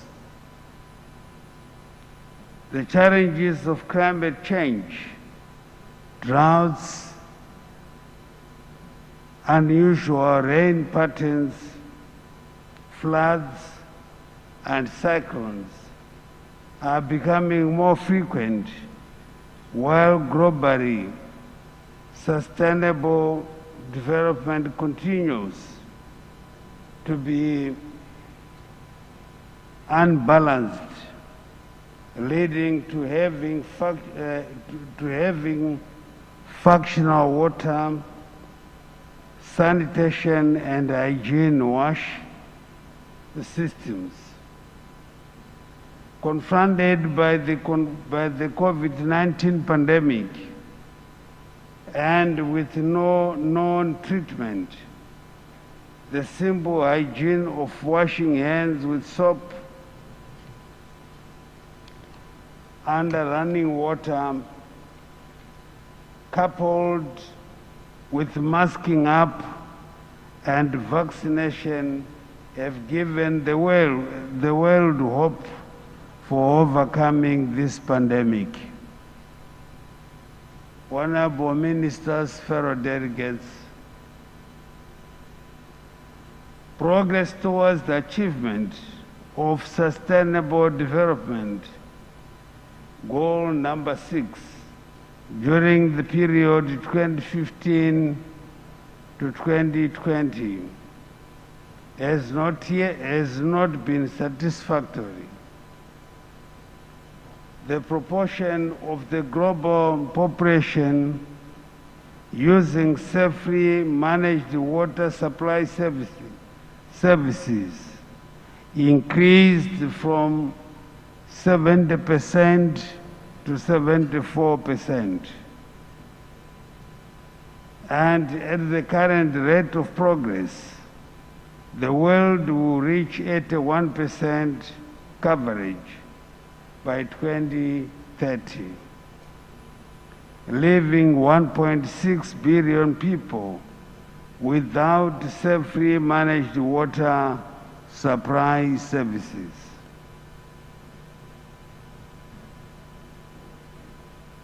For sanitation, the global population using safely managed services rose from 47% to 54%, and the world is poised to reach 67% coverage by 2030, leaving 2.8 billion people without safely managed services. Basic hygiene practices rose from 67% to 71%, and at the current rate of progress, the world will reach 78% coverage in 2030, leaving 1.9 billion people without services.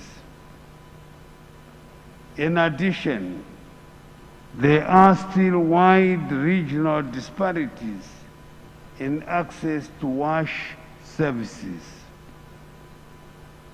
The proportion of the population using basic water supply services is 57%. In the Oceania region, 65% in sub-Saharan Africa, and 91% in the Central and Southern Asia region. Similarly, the proportion of the population with access to basic sanitation is at its lowest in sub-Saharan Africa at 33%, while the Oceania region is at 35% and Central and Southern Asia are at 72%. Access to basic hygiene services is 26% in sub-Saharan Africa, 36% in the Oceania region, and 69% in Central and Southern Asia, according to the Joint Monitoring Program report of 2020. Honorable Ministers, distinguished delegates, water, sanitation, and hygiene are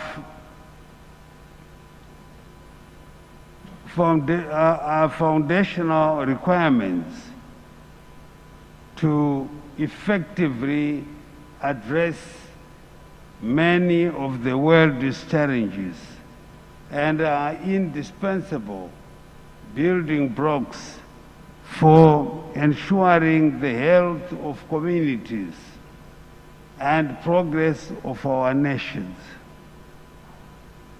In order to achieve universal access to water, sanitation, and hygiene globally, there is need to accelerate progress by investing at least United States dollars 114 billion annually.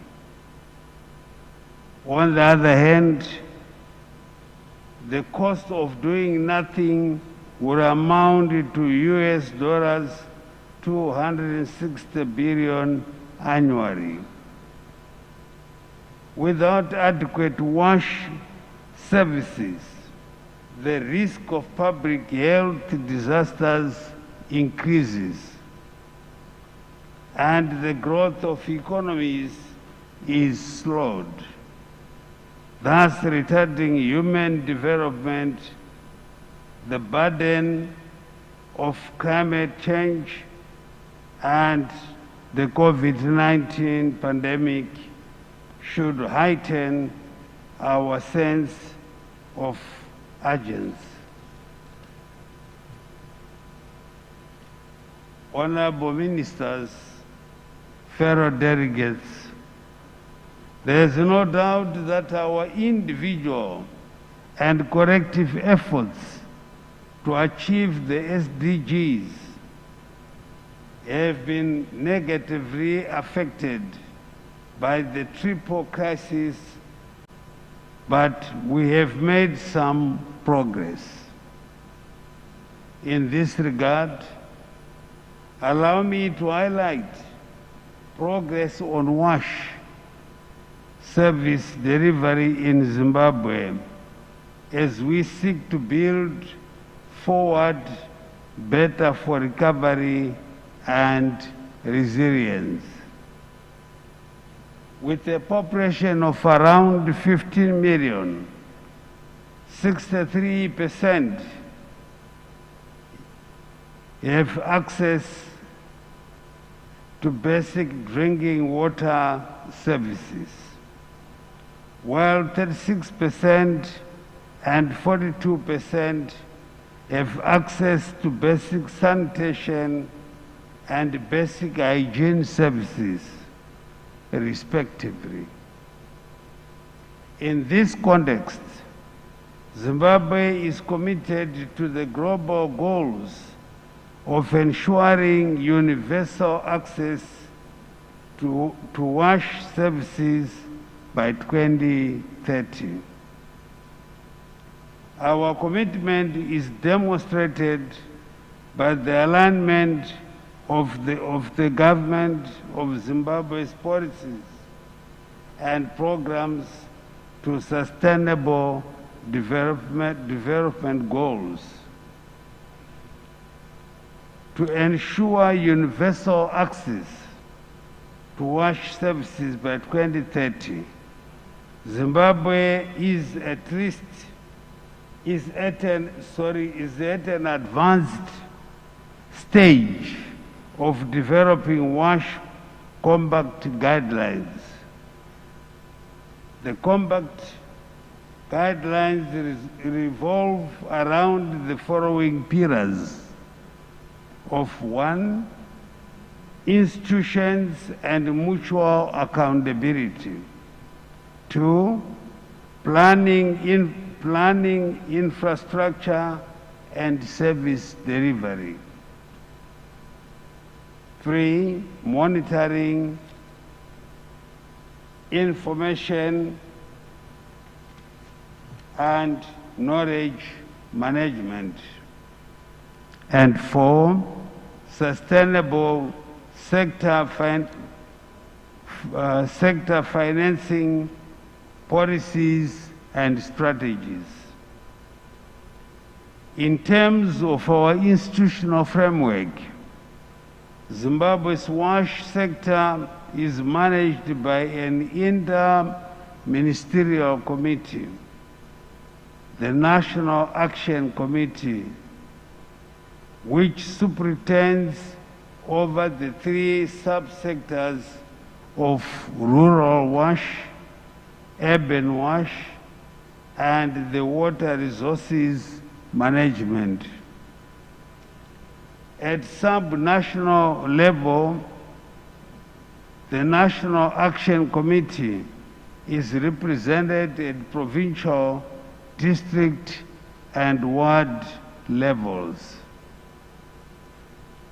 To complement these efforts, the government of Zimbabwe is reviewing the Water Act and the accompanying regulatory framework for water while streamlining water governance functions to create an environment for enhanced water service delivery. Honorable Ministers, fellow delegates, Zimbabwe's national vision of attaining an upper middle income status by 2030 dovetails perfectly with SDG 6 of ensuring the availability and sustainable management of water, sanitation, and hygiene for our citizens. It is envisaged that these efforts will improve our population's access to wash services.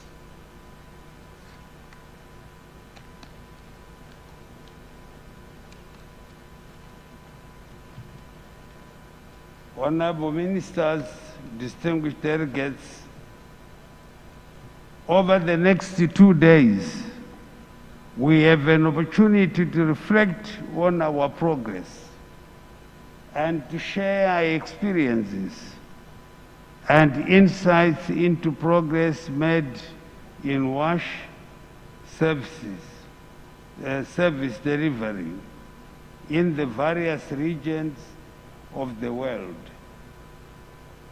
More importantly, we should explore ways of accelerating progress in the implementation of WASH programs, activities, and services. Once again, I wish to thank the government of the Republic of Indonesia, the Sanitation and Water for All Secretariat, and UNICEF for organizing this important multi-stakeholder interactive forum. Distinguished delegates, I wish you success in your deliberations. I thank you. Terima kasih.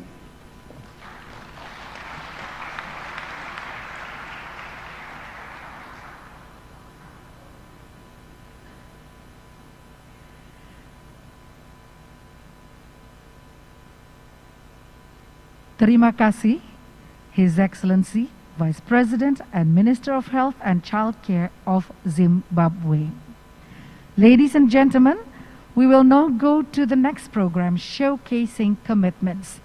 This short session will feature select country examples which demonstrate the power of championing commitments through mutual accountability as a pathway to impactful change to increase access to water and sanitation for all. Ladies and gentlemen, I now hand the floor to Mr. Henk Ovink, the Special Envoy for International Water Affairs from the Kingdom of the Netherlands. Be careful. Yes. Good morning. Good to see you all. It's my great pleasure and honor to be moderating this session because this is a session of results of the commitments that countries, you, made over the years. It's also a session to inspire you to take similar actions, bring them to scale and replicate, so we will see the success of your commitments rippling across not only your societies and communities, but of course the world. I would like, my name is Henk Ovink, Special Envoy for International Water Affairs. I represent the country, the Kingdom of the Netherlands, a great partner of SWA, also donor to SWA. We like to do both, not only bring a bit of our funding, but definitely also our experience and commitment, but to also lead the work towards next year's UN 2023 Water Conference. And that conference should not be a talk shop, but should be about commitments and actions. So I see this first session that I have the honor to moderate also as an inspiration to see what we can bring to the agenda, to the table of next year's UN 2023 Water Conference, to show the world what we can do, what works, how we can bring that to scale and replicate it across. And the accountability mechanism SWA put forward is, you know, in the context of these coalitions, not single partners, but coalitions that make WASH action work, as you could say, could be an inspiration for next year's conference if we have the opportunity to bring that to scale, to show the world what works, needs scale and replication to be able to deliver on the SDGs. One thing we learned from the last over 2 years of the pandemic we're still in the midst of is that while that pandemic was a campaign for WASH, we did not deliver on that call yet. But we have no time to lose, and the examples we will have on stage will be able to show us that we can. I have the honor to invite 3 speakers, one by one, I guess, since there are no chairs on stage, right? First, His Excellency, the Honorable Minister of Public Works and Housing of Indonesia, Mr. Basuki Hadimulyono. But before you take the floor, I'll introduce the other two as well. And then second, the Honorable Minister of Water Resources of Nigeria, Mr. Suleiman Hussein Adumo, who will be second. And then third, but of course not least, Ambassador of the National Water Sanitation and Hygiene Commission of Liberia, Mr. Bobby Whitfield. You will be third. Thank you. I think you just arrived in time, 10 seconds ago. So thanks very much for that very timely approach. Without further ado, Your Honorable Mr. Basuki Hadimulyono, Minister of Public Works and Housing. Indonesia is a front runner when it comes to water action. You're a strong partner to SWA, also to the Netherlands and many partners here in Asia. We just met in Japan for the Asia Pacific Water Summit, where you again showcased success, but also the challenges within your own country when it comes to water across the Sustainable Development Agenda. But you have great practices to show and inspirations we can all learn from and be inspired from. Your Excellency, Minister Basuki, the floor is yours.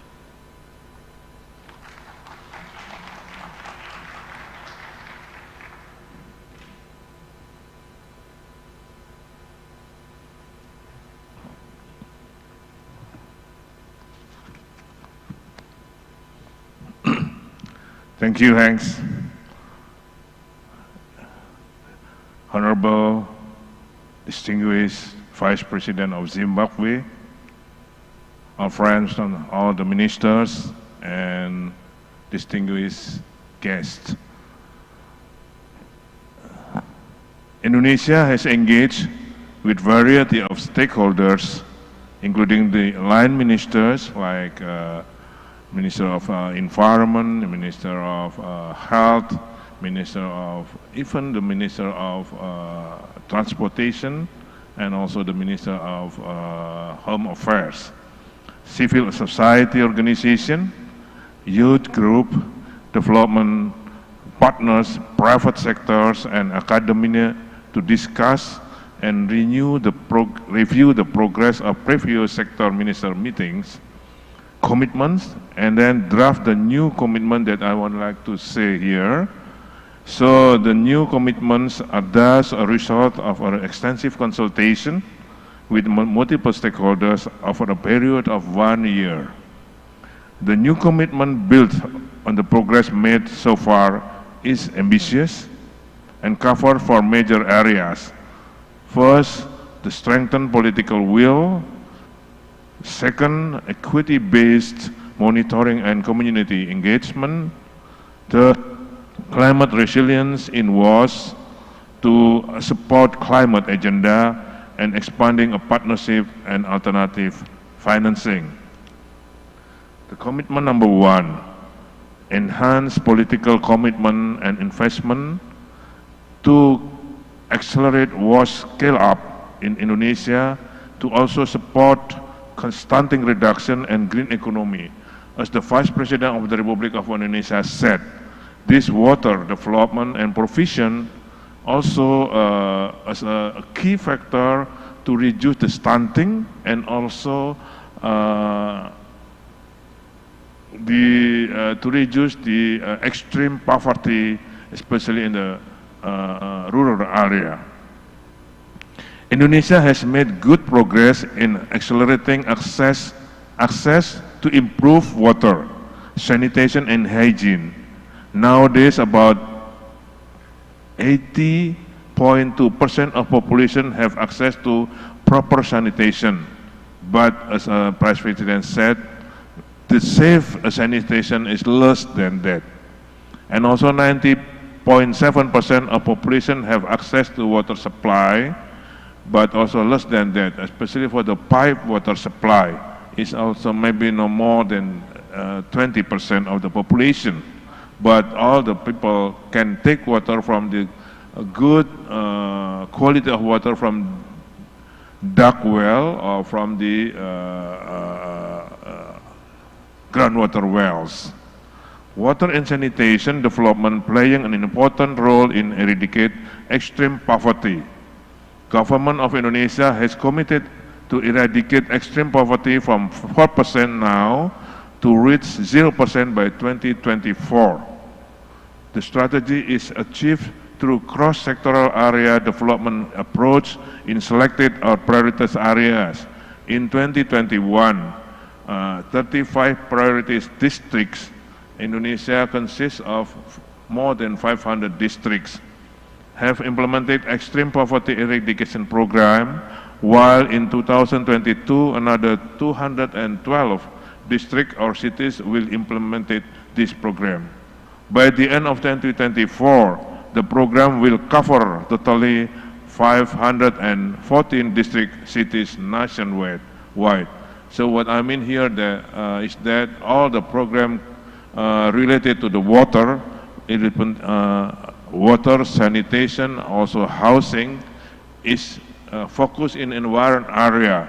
So after that, then the Ministry of Social Affairs will come to have the empowerment program to the people. So the people is provided with the water, sanitation, and house, and also the transport or the connectivity in good manner, and then the Ministry of Social Affairs will come to empowerment them. The second commitment is that strengthening equity-driven monitoring and reporting and community engagement to ensure sustainable waste services. Indonesia will target our investment in waste to reach the most vulnerable, including gender and disabilities, and multi-stakeholders collaboration to achieve the target provision of 100% access to water supply and proper sanitation by 2030. Adequate database in water sanitation are key to ensure water security, including dam and reservoir development and as a source of water supply. In addition to ensure the accountability in water and sanitation sector, we also implement one database system that consists of PAMSIMAS. This is the community-based water supply system, management information system for water supply sector, and SANIMAS. SANIMAS means community-based sanitation system. This is in the management information system for the sanitation sector, and so on. We will provide further opportunity for community engagement in WASH sector and also encourage user forums to improve accountability of WASH service providers. The third commitment of the government of Indonesia is developing climate resilient WASH sector investment and infrastructure to support green economy. We are very much aware of the importance of climate consideration in development agenda, and it's already part of national planning documents. Based on research on climate change impact on water and sanitation, Indonesia is in the process of developing an operational framework for mainstreaming climate resilience in WASH sector policies, plans, and investment.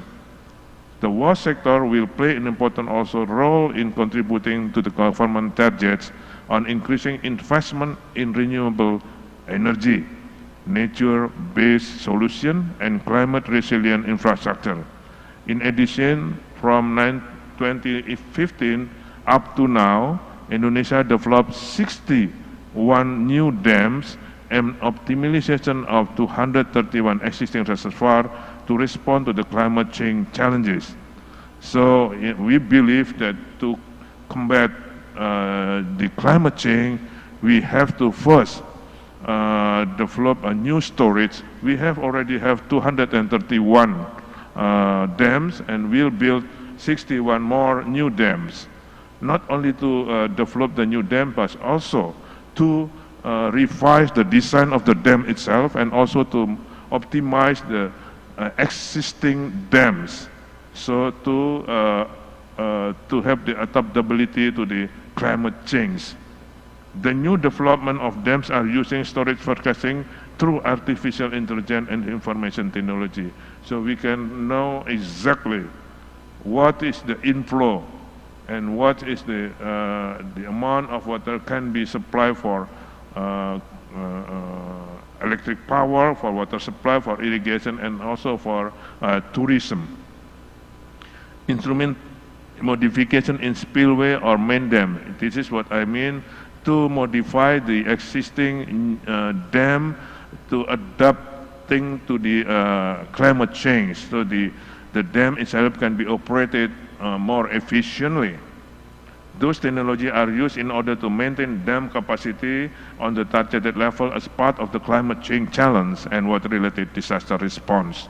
So in this case, to relate to the to face the disaster is not only to the response of the disaster itself, but we have to prepare before. Including when we design the new dams, we also have to have the criteria if the disaster comes. And then the fourth commitment is expanding partnership and mobilizing alternative financing to scale up WASH services. Achieving the national target in water and sanitation requires massive funding. Is not only rely on the state national budget. This is the principle, but also through the other financing alternative, including public partnership, public-private partnership, PPP concept, and community participation, as I said before, with PAMSIMAS and SANIMAS. Indonesia is currently implementing PPP projects in regional water supply system, especially in the metropolitan areas, namely Jatiluhur system. This is the water come from the Jatiluhur Dam, and from this it will supply the Jakarta metropolitan city from the northern eastern part of Jakarta. Jatiluhur 1 system with capacity of 4,750 liters per second will serve 475,000 household connection in the eastern part of Jakarta. And then Karian Serpong system with a capacity of 4,600, serving at least 368,000 household connection in the western part of Jakarta. This is the new dam, Karian dams in the western part of Jakarta that will be connected with the Karian Serpong waterways to serve the Jakarta western part of Jakarta. Is about 368,000 households. And then Juanda Jatiluhur system, we are going also to serve to build another Juanda Jatiluhur second system with the capacity of 6,673 liters per second. So the Jakarta Jatiluhur 1 will be 4,000 and the Jatiluhur 2 will be 6,000. And also we already inaugurated the Umbulan system with the capacity of 4,000 liters per second, serving 330,000 household connection in Surabaya metropolitan. This is the new Umbulan. It's already been more than 40 years. We have this very, very excellent quality of source of water, but just recently inaugurated. Okay. The quality itself may be more better than the mineral water that we can drink here. In addition, community development in the water and sanitation sector is also carried out to the PAMSIMAS and SANIMAS program. I think my friend from Korea, from African country also use this WINS program. I read in that report in the Senegal Water Forum. So it's the same with this PAMSIMAS and SANIMAS in Indonesia. During the 2018 to 2021, we have implemented the construction of a community-based water supply system, PAMSIMAS, and community-based sanitation, SANIMAS, program in more than 4,000 locations spread out across the 213 regencies with a total cost of 1.6 trillion rupiah. We plan to support community-based water supply system in more than 1,700 locations with a total worth 0.8 trillion, and community-based sanitation system in 1,000 locations with a total of 0.5 trillion in this year 2022. So that's all the 4 commitments from the government of Indonesia. Thank you very much.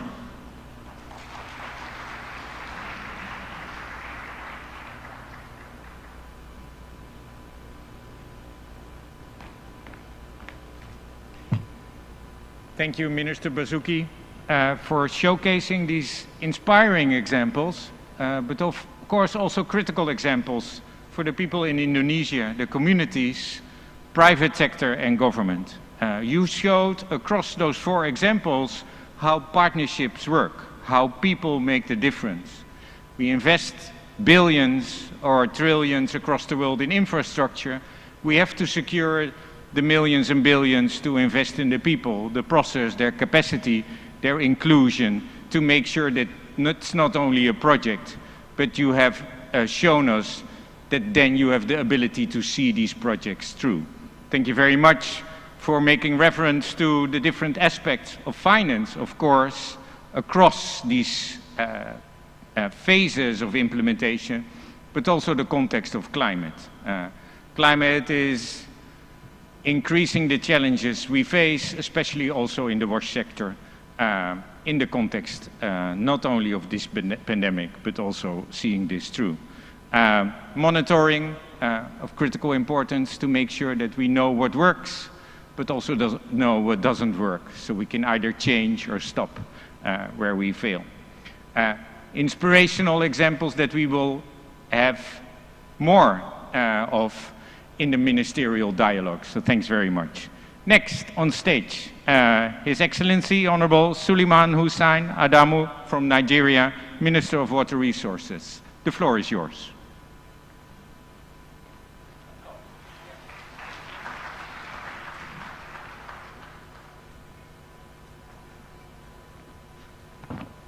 Thank you very much.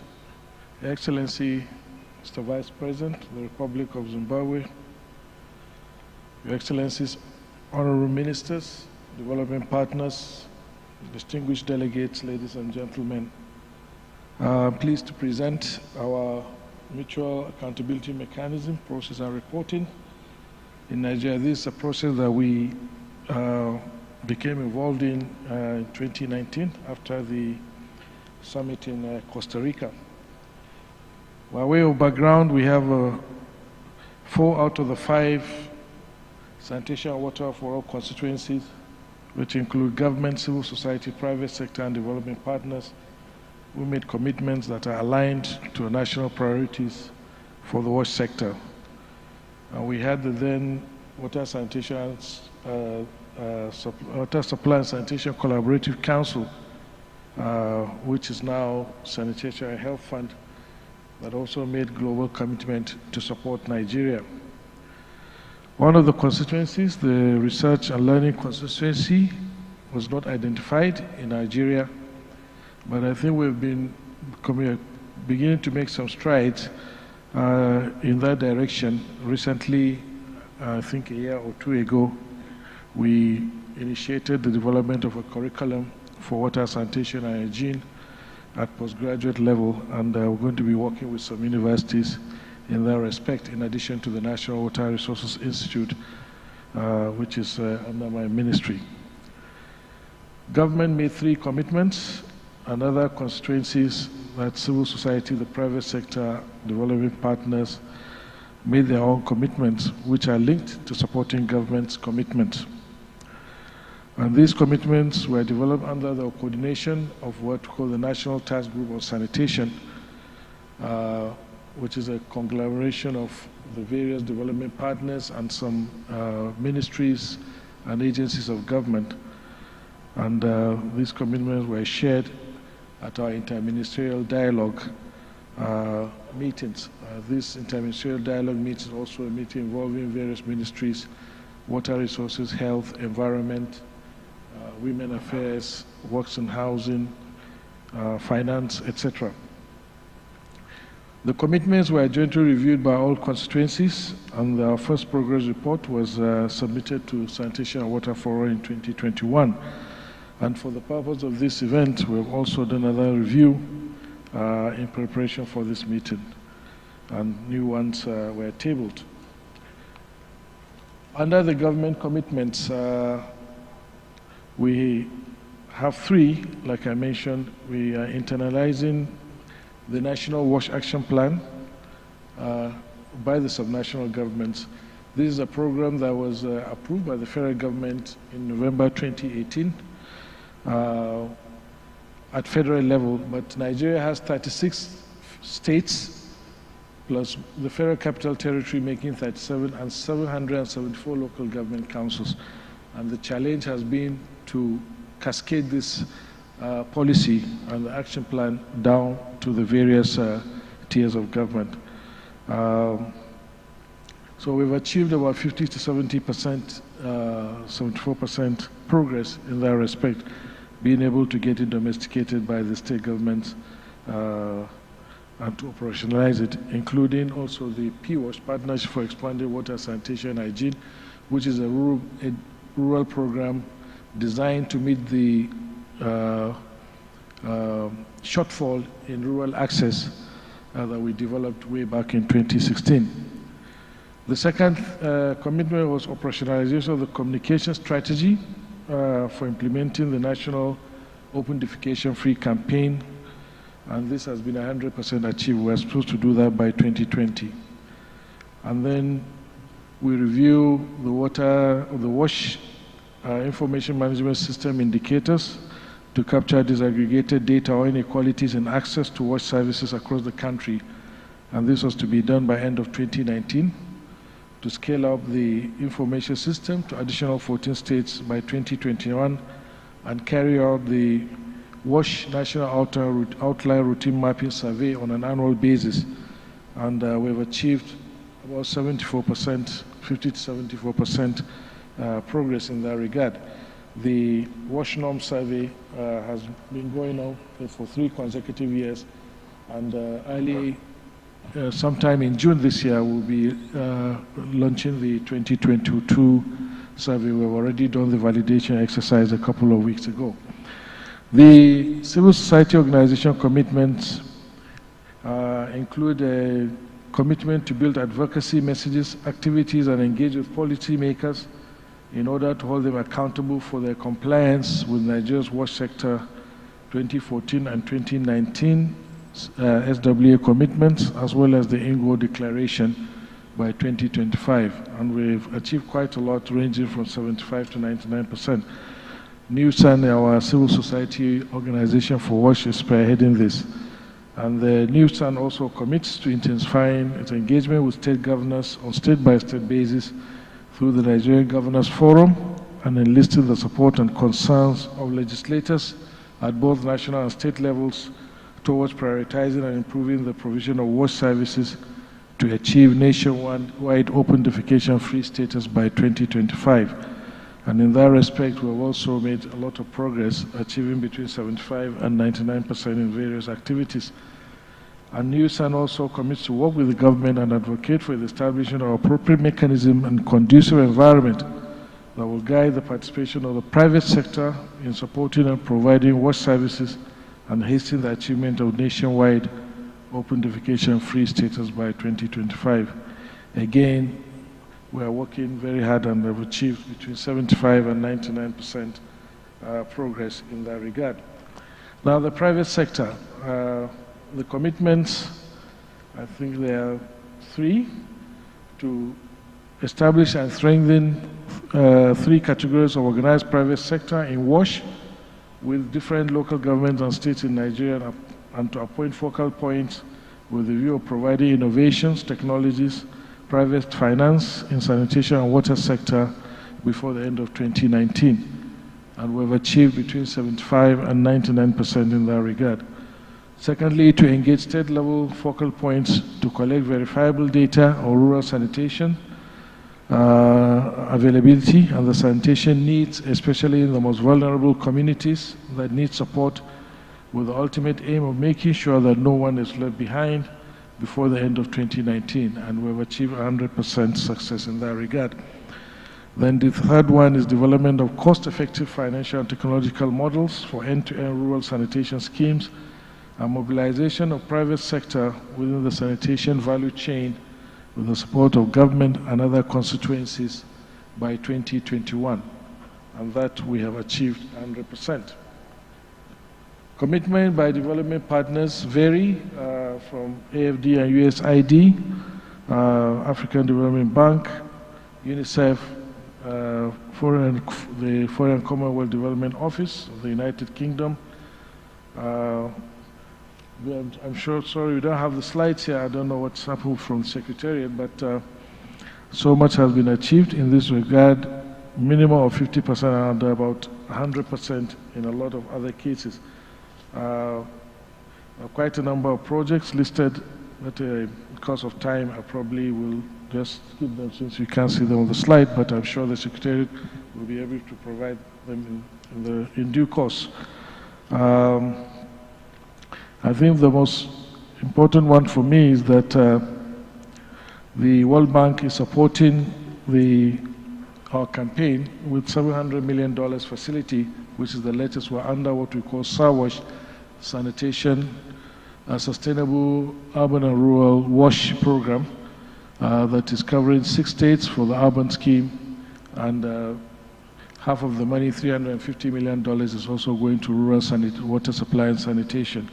And the urban component is going to be based on performance for result. We've been able to wrap this up in record time, and the loan has become effective, and we hope to achieve a lot of progress in that regard.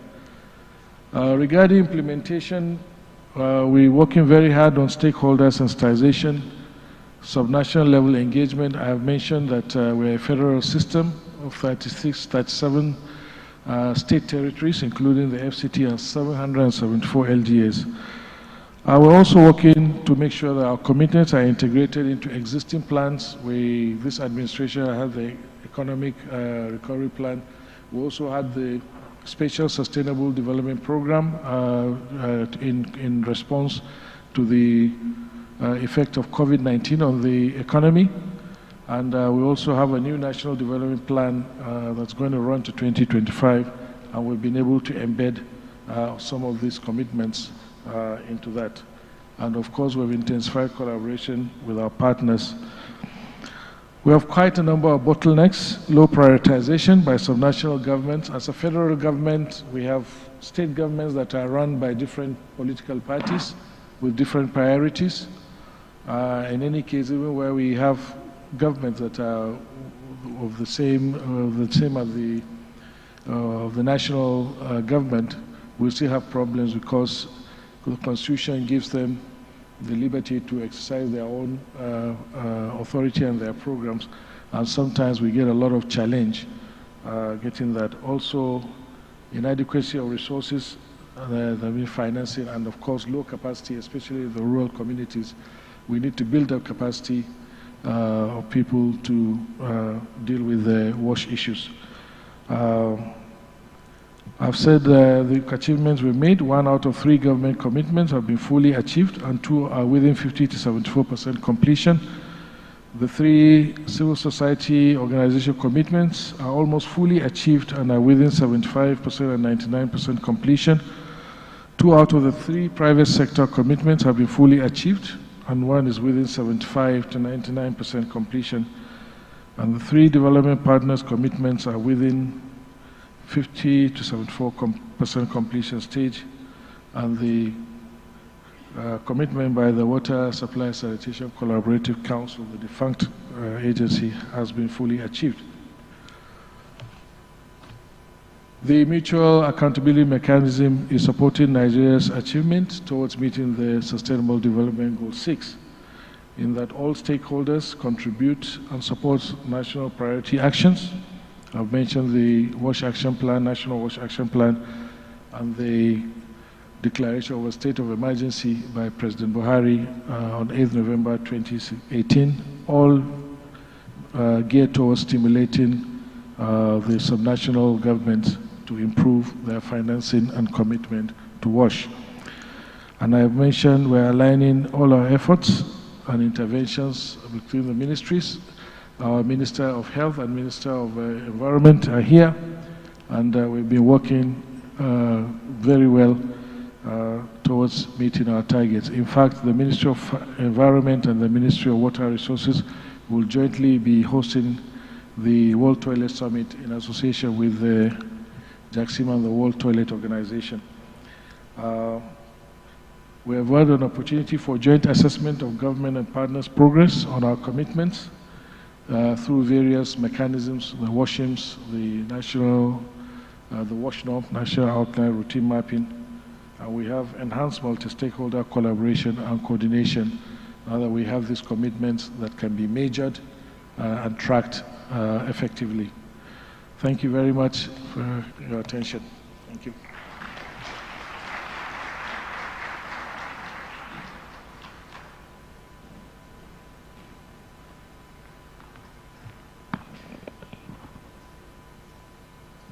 Thank you, Minister. Again, like with Indonesia, inspiring examples on how what works comes by partnerships and collaboration, but also by monitoring and accountability. Tracking is important. We need to know what's behind what works to be able to bring it to scale and replication, but also for it to be inspirational for others here in this room. Thanks very much for addressing that it is not only government or private sector, but it goes across to communities, to civil society organizations and international partners. You showcased with your examples that no one can do this alone, but also no one in the water sector can do this alone. This has to go across sectors, across society. And bringing your Minister of Health and your Minister of Environment here is of critical importance to showcase how you work from Nigeria. Thanks very much for that inspiration. Last but not least, and before I call out all partners in Indonesia and Nigeria, as well as Liberia, to show what partnership mean and to celebrate success, and I have the honor to give the floor to Ambassador Bobby Whitfield, Chairman and CEO of the National Water, Sanitation and Hygiene Commission, to tell us on Liberia's successes when it comes to WASH. Thank you.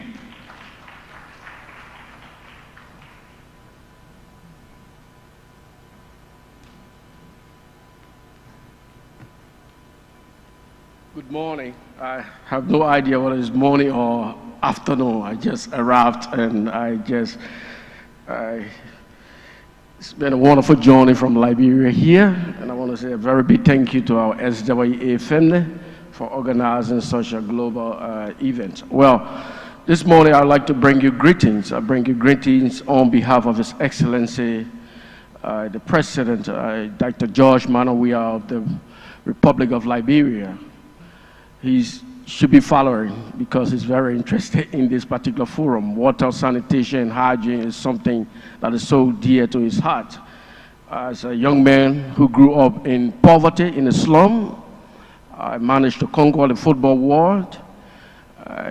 He tells us a lot of stories about his upbringing when he used to go fetch water long distances. And he still sees that practice, you know, today in Liberia. So it's something he really want to work towards mitigating and ensuring that nobody is left behind. So water, sanitation, hygiene is a very high priority for the government of Liberia. We enjoy a very high level political will from His Excellency and all of government. But I just want to briefly touch on the process of Liberia went through in determining or establishing our commitments. And first, the commitments are all of government or whole of government and all of society approach. The commitment was driven largely by civil society, in fact, to tell you how the people themselves are agitating enough to say, well, look, we need a strong commitment on water, sanitation, and hygiene. As such, when Liberia, under His Excellency, was developing our national development agenda, water, sanitation, and hygiene was fully captured on one of the 4 pillars with 7 high-level targets that are aligned with the current SDGs as well. So the commitment are community-driven, all of society-driven, and that of government. I think Liberia is one of the most challenged nations on earth when it comes to water, sanitation, and hygiene. Over 40% of our people still practice open defecation. A nation of about 5 million people, 40% is almost half of the population. It means that our water can never be saved for drinking if you have such number of people practicing open defecation. But again, Liberia is also a country that has just come out of civil war that devastated the entire, almost entire infrastructure of the nation. As such, we are really bringing out the rear when it comes to, some of the challenges we are all sharing or talking about here today. But Liberia is also one of the most determined countries on the face of the earth to ensure that we achieve SDG 6. And we're going to do that by engaging every one of you assertively, articulating our challenges, but also our aspirations on how do we ensure that all of our people have access to clean, safe drinking water and open defecation. And that is why our commitments are 1. Within the first 5 years of the leadership under His Excellency Dr. George Manawia, to improve access to safe drinking water from 70% to 85%. That is a huge aspiration, huge ambition, but we are on track. We're now around about 78%, and we want to be very thankful to all of our partners working with us in the sector in ensuring that a lot of new boreholes are constructed, water points are developed across the country, and our people can be given access to improve and safe drinking water.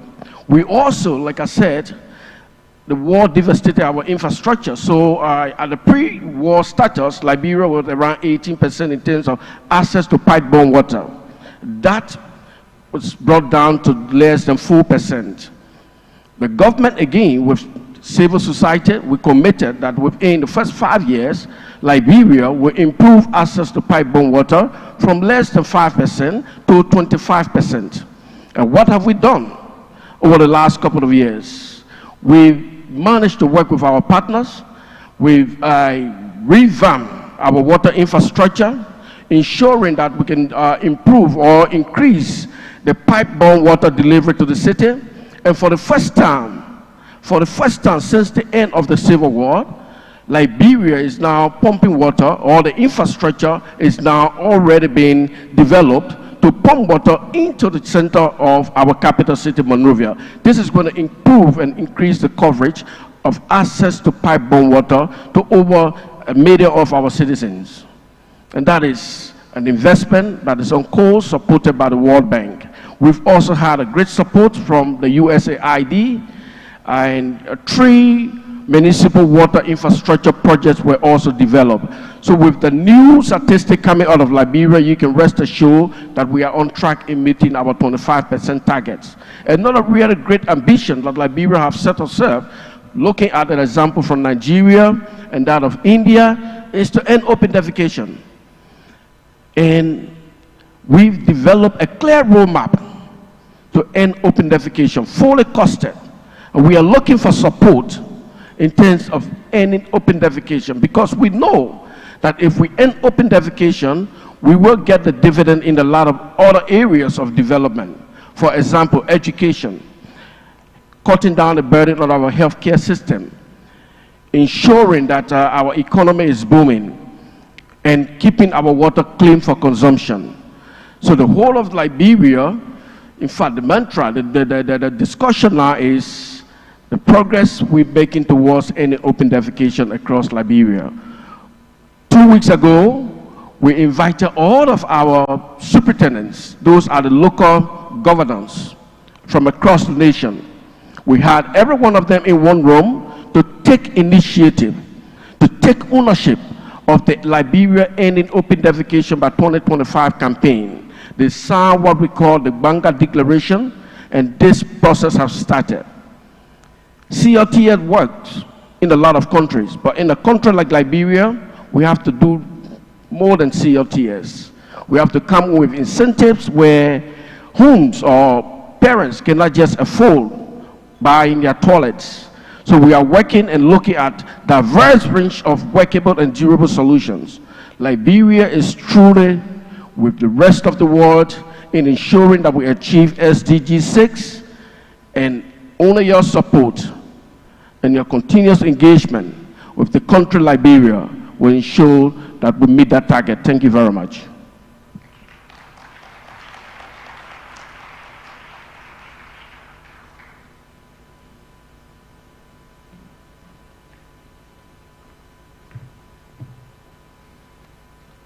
Thank you, Ambassador.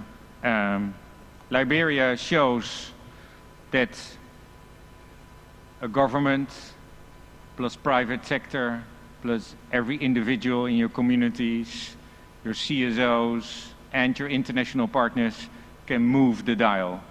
Coming from a civil war into progress on WASH means progress on development, means progress on climate action, means progress on everything else. Investing in, again, people and your infrastructure are parallel and connected forces. Thanks very much for sharing that inspirational story. 3 countries with over dozens, hundreds of organizations behind them to secure water and sanitation and hygiene security for all. In the run-up to 100%, of course, and you're each in your own progress to deliver on the commitments. And I think the mutual accountability mechanism helps not as an instrument, but as a force to bring partners together, show success, how it works, be accountable, learn and progress and track. Those examples are inspirational for next year's UN conference. The Netherlands and Tajikistan, as the 2 co-hosts of that conference, are open to more of those examples. We will learn and listen these 2 days, but also beyond, have conversations to see how we can bring that to the agenda. Indonesia, Nigeria and Liberia showed us the way forward, like with many of you. This session comes to an end with these inspirations, not until I would like first all of you who are involved in Indonesia, Nigeria and Liberia to stand up, and the 2 ministers and the ambassadors too, and we'll give you a whole hand of applause of your success. Yes, please raise every one of you involved in these actions.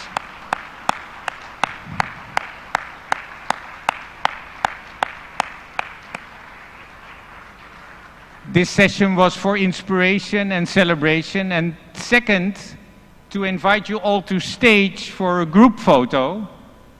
Yes, for a group photo, while I also invite Lucinda O'Hanlon from SWA to get us through the logistics, because some things did change, and my logistical note is not enough anymore to get you through, so Lucinda will help me in that. But please come to the stage for the group photo. Indonesia, Nigeria and Liberia and all your partners, please, all the partners that just stood up for the applause, come to the stage. And everyone, okay, everyone come to stage. Everyone, don't sit. Everyone. Please. Yeah, that's new. We want everyone. We want everyone for the photo.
Dialogue was fantastic, it was fascinating, it was enthusing, and I hope that for everybody else it was the same. You know, we're here to dialogue. I think you all sat very patiently through the protocol this morning, but we're here to dialogue. So now that we're back, there were two things before I start off this next plenary.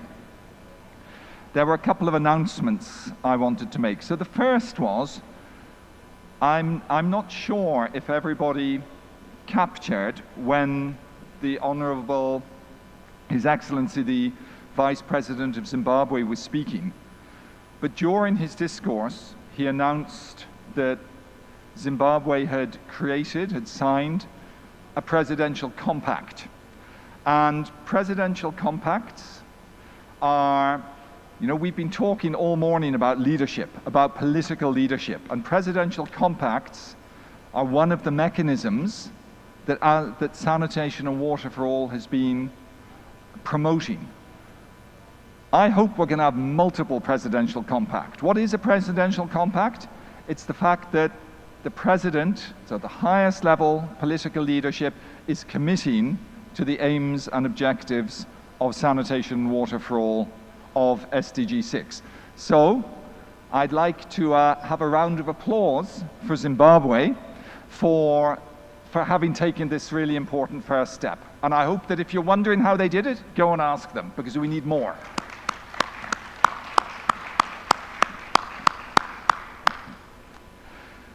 And the other piece of good news I want to share with all of you is that yesterday, when we arrived, we had 76 government members of Sanitation and Water for All, and today we have 77. And I would like to welcome Botswana as the 77th member of our Sanitation and Water for All family. So congratulations, Botswana. Thank you for joining us. Great. So let us get going. We're about to have a great panel and talking about governance and finance, reforms for recovery and long-term resilience. And I think we know that in days like those we're living in, decision makers have many issues keeping them awake at night. Hard policy choices have been and will continue to need to be made, including about where to allocate scarce resources. That's what we were talking about in the dialogue I was facilitating. And us here in this room, we claim that water, sanitation and hygiene deserve a higher priority than they frequently receive. That they're the bottlenecks, that they're the backbone for growth of industries and the economy, that they have the power to amplify success when integrated into and when supportive of other sectors such as health or education, the environment, urban development or wider economic development. And universal access to water and sanitation, we claim, could reduce the global disease burden by as much as 10%, could save the life of almost 300,000 children under 5 every year. We make these claims repeatedly. That water and sanitation are the cornerstone and foundation of effective public health and remain one of the most cost-effective investments in the history of human well-being. And again, we heard that in the dialogue I was facilitating today. Add to this that people with poor quality water and sanitation services are typically already among the most vulnerable in society, and that climate change compounds that vulnerability. And we've heard that every dollar invested in water and sanitation brings a fourfold return in health, economic, and educational outcomes, at least fourfold. Improved water resource management and water storage capacity support economies that are more resilient to external shocks, including droughts, floods, and the other impacts of climate change.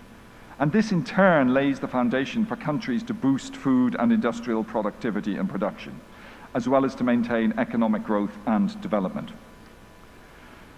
There's an urgent need to invest more, and we all know that, and to invest more strategically in water and sanitation. At the same time, to secure and maintain these resources, we know that government's reforms are critical. We need to ensure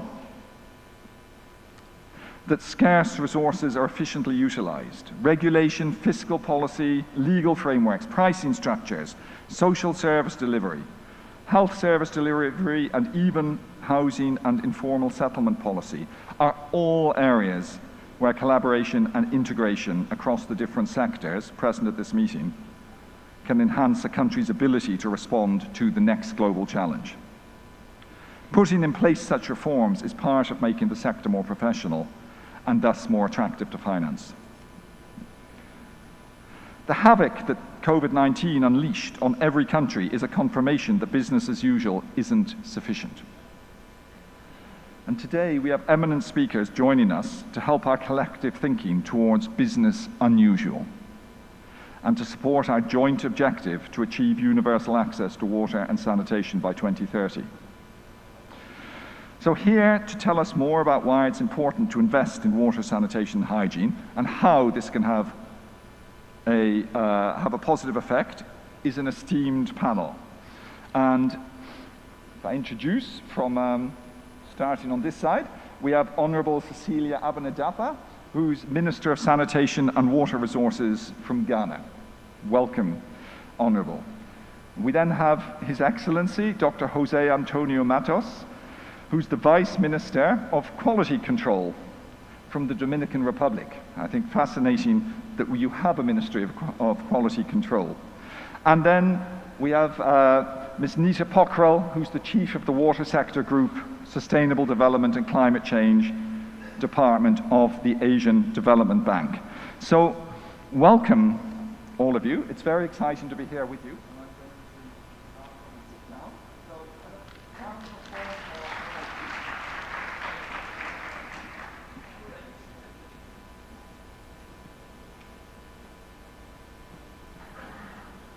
So let me start with you, Honourable Dapa. During the COVID pandemic, you took some significant measures to ensure the continuity of services for all, including the most vulnerable, maybe especially the most vulnerable populations. What were those steps that the government of Ghana took to ensure that the financial viability of these measures going forward, and to mitigate any possible negative effects on the service providers? Thank you very much for the opportunity to share Ghana's move or intervention during the crisis of the COVID-19 period. The government of Ghana in April 2020 announced and subsequently absorbed for 15 months the water bills for all Ghanaians. It was a feat, a bold one, by His Excellency the President, who said that it's better to save lives than to let the vulnerable go without water, which could have been a death sentence for them. And so far, I have checked, I've spoken at different fora. I'm yet to get another country that gave the whole nation free water for 15 months. It is only Ghana on the globe and on the planet that did that. And the government and the president should be applauded. Thank you. We always say that water, good potable water saves lives. And Ghana demonstrated that indeed it is a truism.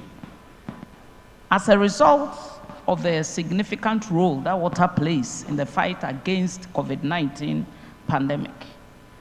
We saw a very low infection rate, and at a point, Ghana was ranked 3rd in the world to have succeeded in controlling the COVID pandemic. And I believe it was all because water was available for people to practice effective hand washing and hygiene.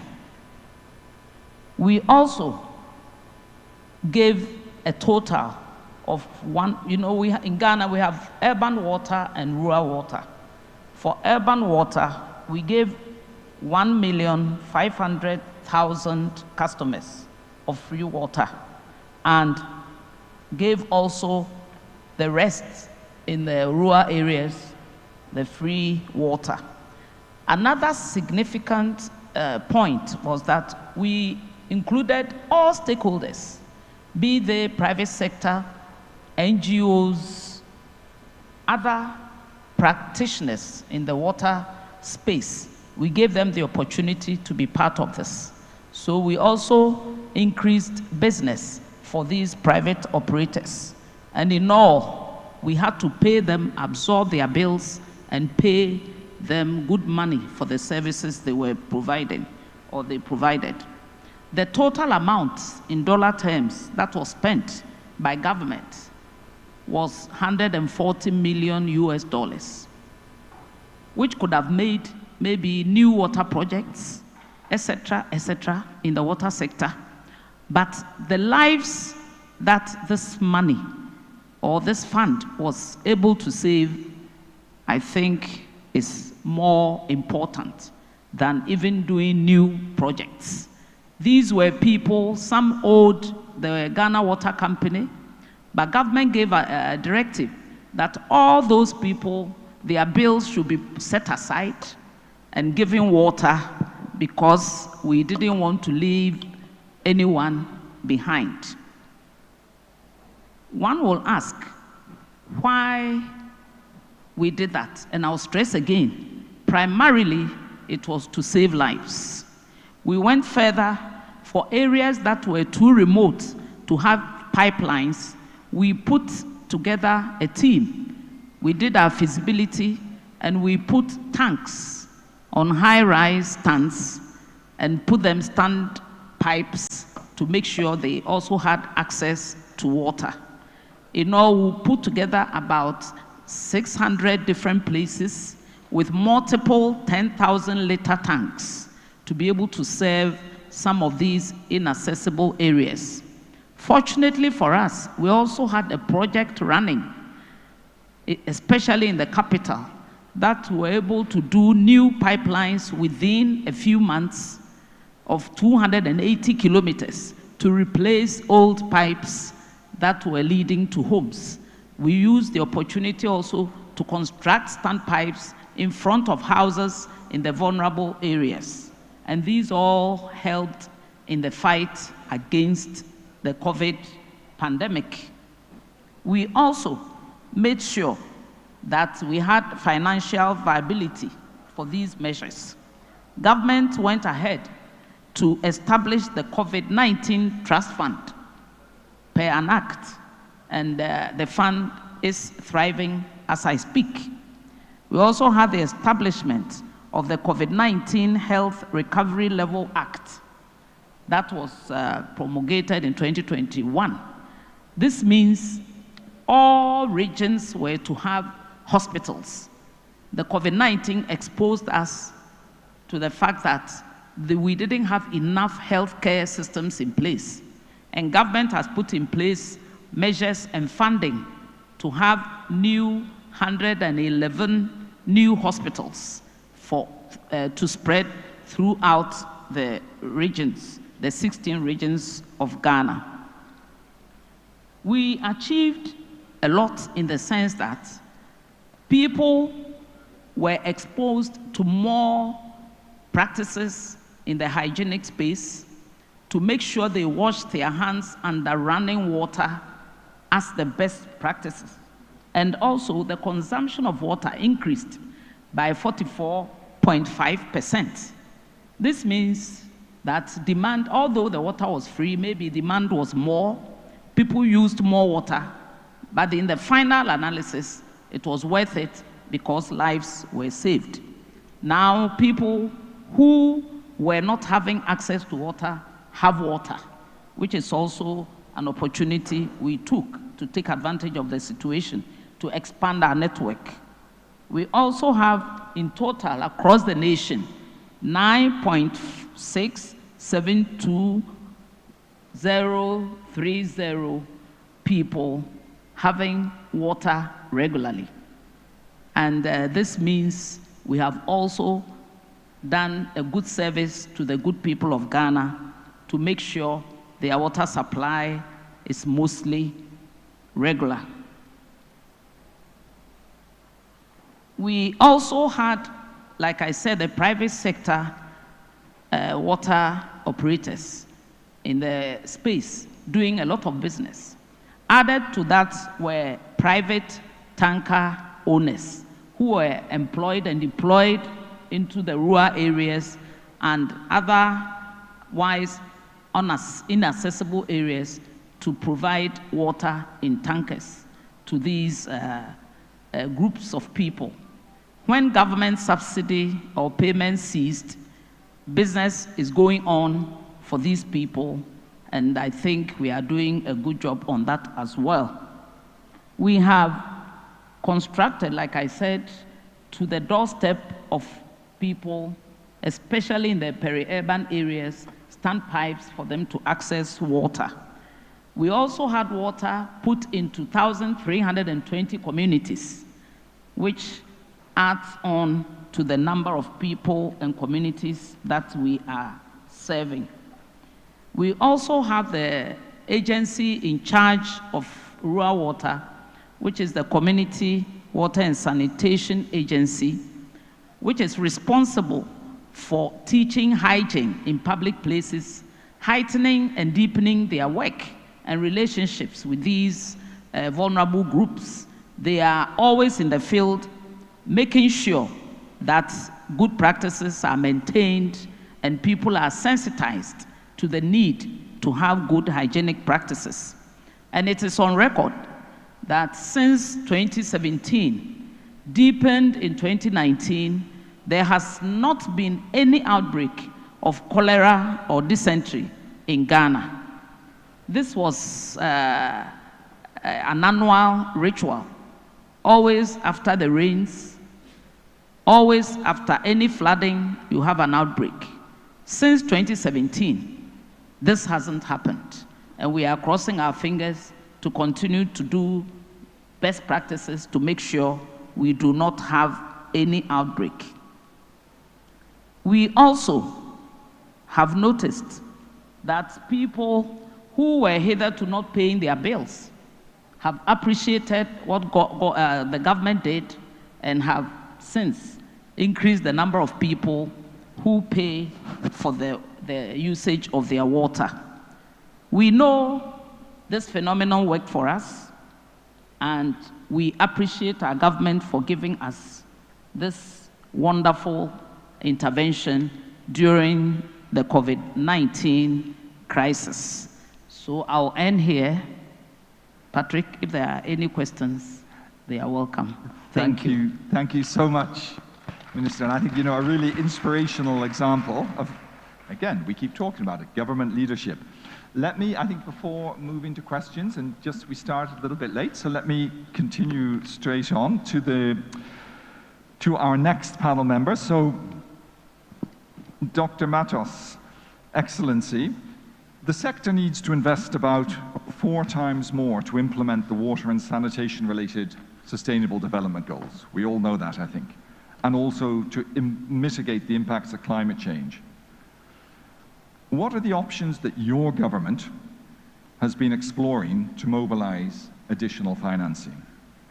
And can you tell us more about the approach you've taken and the results that you've seen? Muy buenas tardes y gracias por la oportunidad. En estos momentos hay muchas instituciones de gobierno. Government institutions and financial institutions that are interested to help with the financing in the framework to improve the water condition, especially to mitigate the impact of the environment. To give you just an example, in 2007, we had the percentage of people having access to water that was 86%, and by 2020 we reached 100%. The 2007, the sanitation services have reached 86%, and in the 2027, and we have increased to 26%, and this have to do with the work that have the gap. We try to resolve the gap between sanitation, the water in the rural area and the urban area, and the gap between the construction and the maintenance and people who are able to produce water. And in reality, with regard to climate change, we have improved the objective, over 90% of gas reduction, equivalent to 20. We needed 20% of external financialization, and 5% are being covered by the private sector, and the rest by the national budget. And this include the financing from the multilateral agencies, the World Bank, and the OPS, UNICEF, IC, and the ICA. We have many cooperation government to government, and others that's being in the folder with Canada and with France. It is also important to underline, in the case of the Dominican Republic, on the necessity of investment reaches more than 400% that has been dedicated to the sector at this moment. In some provinces, which is historically have a problem, we have been able to surpass that problem, and we have been able to make access to water and sanitation. The best way to use the financial opportunities, the keywords are synergy, collaboration, and coordination. We see the advances that when we have a project, a joint project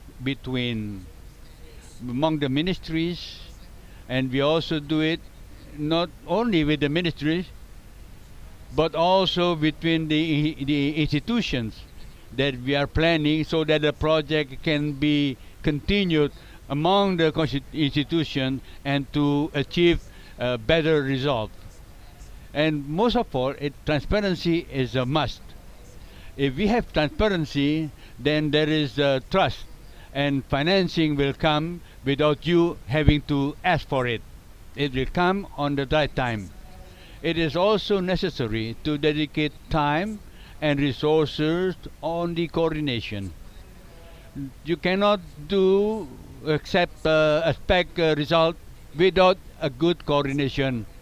When it's being done just in the room or in the office desk, you have to go out and coordinate with the people, share with the communities all the necessity and the needed, and to treat them. And the financing and coordination, it goes hand in hand with so that we can expect the result that we wanted. So that was what in the Republic of Dominican did to achieve all that three necessary conditions. But most of all, we try to do it. We believe that we did the right thing, and above all, transparency is the most important aspect in all the action that we do.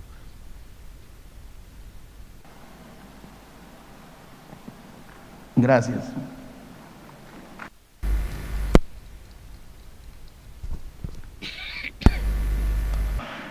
Thank you very much, Your Excellency, and I'm afraid my translation was cutting in and out during that. I hope not the same for everybody, but thank you very much, and I must say I couldn't agree more with what you were saying at the end about the centrality of transparency if we're going to make progress on this. Let me turn now to Ms. Pockrell. So, in your experience, how does good governance, a strong enabling environment, regulatory, policy and legal frameworks influence how the Asian Development Bank makes decisions about money? Is there a direct link? I hope so. What would you say is or are the most important factors from a good governance perspective that affect a government's ability to mobilize additional funding? Thank you, Patrick. Your Excellencies, colleagues. It's my great pleasure to be here. Thank you for having me representing the Asian Development Bank. Today, during one of the ministerial dialogue, and also Your Excellencies have already touched on a fair bit of it, there is a direct link. So I think you expect me to say yes, absolutely. In fact, a lot of financiers say it's not just about finances. We can't say it's not about finances because it's all about finances. And Your Excellency, Minister from Dominican Republic also said they needed 400 times more than what they needed. And unfortunately, that is the plight of most of our government partners.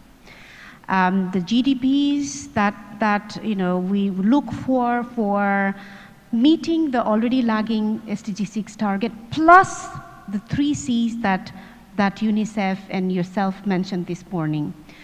We are talking trillions of dollars annually. That is not coming to the sector. And you throw the 3 Cs. I don't have the last C's numbers, but allow me to pick up a few numbers of the first 2 C's from our region, Asia Pacific region that I work in. The first C was the climate. So you throw in climate change related disruptions. For our region alone, which is the most disaster affected region, we are also the largest Asia Pacific region. We are very vulnerable, one of the poorest in the sense of coverage. 1.4 billion people are yet to receive sanitation services in our region. Over 500 million are yet to receive water supplies. So with the 2-degree climate increase scenario, temperature increase scenario of climate change, we are looking at up to 15% of our GDP to go into disaster risk reduction. 15% of GDPs of your countries if you are in Asia Pacific region. That is just one C. Now COVID-19 hit, we are still reeling with COVID-19. I don't think we're over yet. The numbers that we have estimated for our region is it has put us back 2 years in our poverty targets. It has pushed over 80 million people in our region back into extreme poverty. So while you are already struggling to bring finances, throw in the last C, crisis, we have no idea. Perhaps the ongoing crisis will give us some indications. But again, we are talking trillions on top of what is already lagging. So yes, of course, and some of what our Honorable Minister said is music to our ears. Transparency, accountability, enabling environment, regulations. You also talked about synergy of sectors. There is so much fragmentation. So as financiers, we go in to look at is our investment going to leverage further investments? Leverage private sector financing. We have made a commitment that every dollar we spend, every $3, $1 will come from private sector, or 25% will come from private sector. Also climate financing, we have made a commitment that we will bring $100 billion financing of our own resources, and of course it will leverage further climate financing. So going back to what do we look for to see if there is lendability and also sustainability of the investment that we have made. And these are, again, maybe 3 examples I want to give. We look at, are they enabling environment there, the regulations, the transparency, the accountability, to take care of what exists, the existing assets and resources. So we also come from a region, Asia Pacific region, where our non-revenue water on average is 50%. It is actually, I'm embarrassed to say that. That is 50% of scarce public resources that you could have put aside to connect the unconnected. So we look at that enabling environment to see, do they have institutions that have, whether it is publicly owned institutions, water institutions, or whether it is corporatized or privatized, do they have that accountability? Do they have the autonomy to take care of their scarce resources? We also look, do they have fragmentation in sector? Is there an opportunity to have clear roles and responsibility where you are planning jointly, even if you're not implementing, but at least planning jointly? Regulatory structures are the biggest killers. When we look at regulatory structure for services, technical regulation or economic regulation. Lastly, do they have the enabling environment to unleash and maximize what we call the 3 T's, tariffs, taxes, and transfers? Taxes in most countries, and especially in our region, are this extremely untapped potential where tax reforms can mobilize enormous amount of local financing that then can be invested into the sector. Transfers are okay. Her Excellency Minister already said during COVID, they shielded and they said the water utilities will not have to pay, everybody gets water.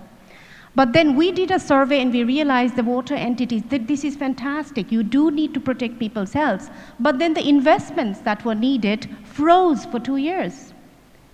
Where does that money, is the money coming later? Is there an enabling environment to at least get transfers during pandemics like this? Also, when we surveyed, we realized tariffs were the only sure revenues for the utilities. Transfers stopped. Taxes were again mobilized, put into fighting COVID-19. So if you had diversification, if you had decentralization of your services, if the utilities had a network to already serve the vulnerable, the informal settlements, they were resilient. And that's what we look for. Now, some examples, there are many of what the utilities did right, what we look for, and looking for opportunities to blend financing. There is no way public sector can bring trillions of dollars. So where can public sector money come in to de-risk and bring innovative ways of financing? What can we leverage? We always give the example, digitalization is a great entry point and an enabler right now. Everybody has learned being digitalized makes you resilient. The utilities learned that. But also, it is a way to bring in thriving small businesses, private sector, inclusion into the sector. Inclusion, we talk about leapfrogging. We talk about not doing business. This whole thing is about not doing business as usual. But then we look at our water utilities and there is no inclusion in them.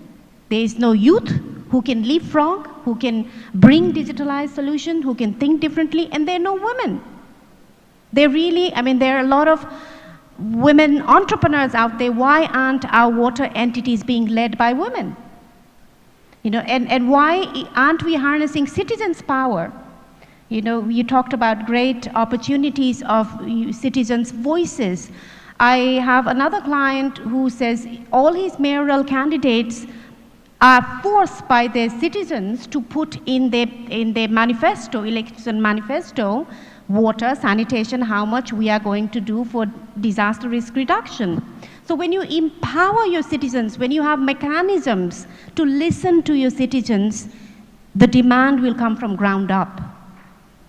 So in your planning processes, in your utility management, having these inclusive, sustainable structures that will keep the investment going, and that, you know, it will guarantee that it will leverage future, and that is all dependent on enabling environment and governance. So sadly, it is about financing, but the enabling environment and governance come before the financing can be mobilized. I'll stop here. Thank you very much.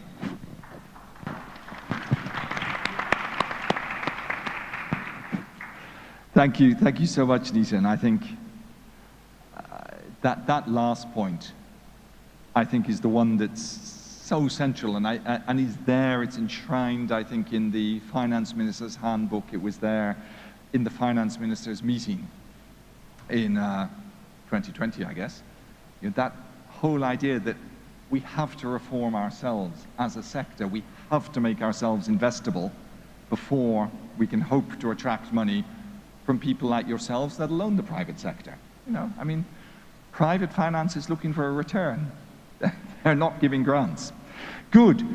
Thank you very much, all three of you, for these great opening statements.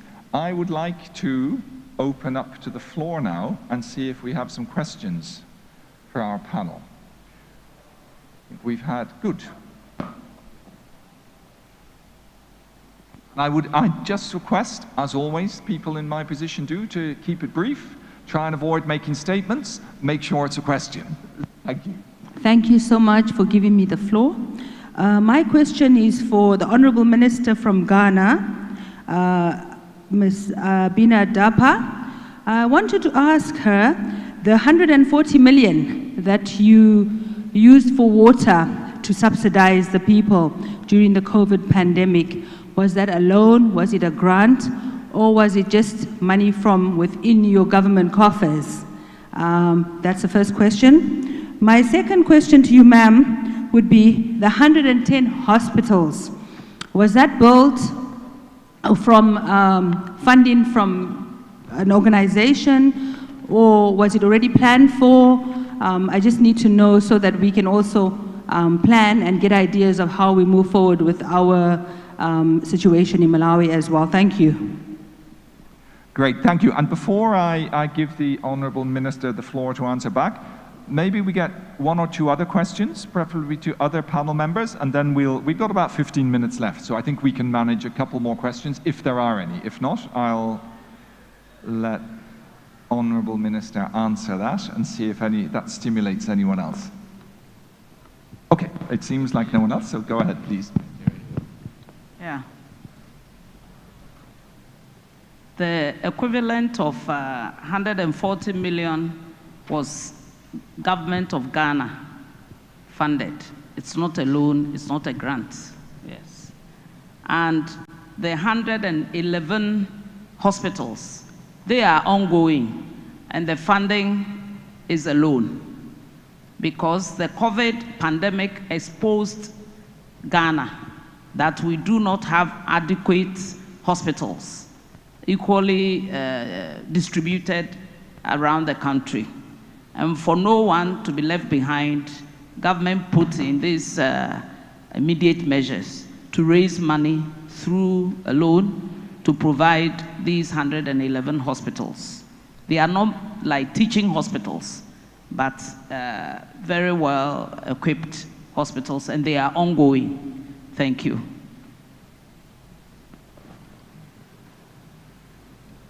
Great, thank you very much. Do we have any other questions from the floor? Do any of our panelists have a question they'd like to ask one another? Ah, there's somebody, yeah. It's good. It's very good. Thank you so much. My name is Anifa Kaweya. I'm the State Minister, General Duties, Minister of Health, Government of Uganda. And I want to thank the presenters for an insight this afternoon.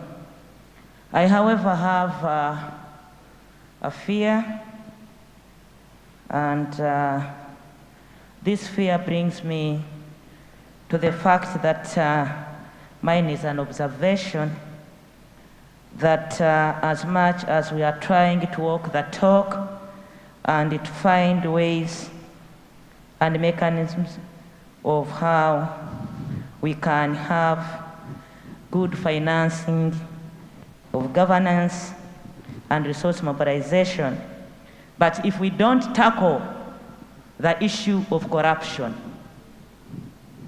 there is still a problem. I'm saying there is a problem because, as we all know, when the COVID-19 pandemic came globally, it came with its up downs, the goods and the bad, and it affected, of course, every nation's growth. Therefore, our sector of water sanitation was not spared, nor was the environment. However, it brought in one good thing, that globally it brought us together. We became one people. We all fought to ensure we stop this pandemic. So much as we have talked about all this, we may have good laws, mechanisms, we may have the establishment, we may call it what, and I've been in Parliament as a legislator for over 30 years. But if there is no political will to fight corruption, proper accountability, to ensure we build confidence to our partners, our funders, we may correct our finances, but as one presenter said, if there is no proper accountability, there is no transparency, we shall still go back with this corruption, to me, which is a real pandemic. So we must address it to ensure that whatever little resources we have is intended to its purpose. And that's what I wanted to hear so much emphasis. Yes, we are looking at reforms and recovery and long terms and for finance and governance, but we must ensure we twin it to ensure how do we handle corruption, which is globally becoming another pandemic. I thank you. Thank you very much, Honourable Minister. Now, I said let's do questions, not statements, but some statements are worth hearing anyway. So thank you very much for your statement. I think I saw a hand up.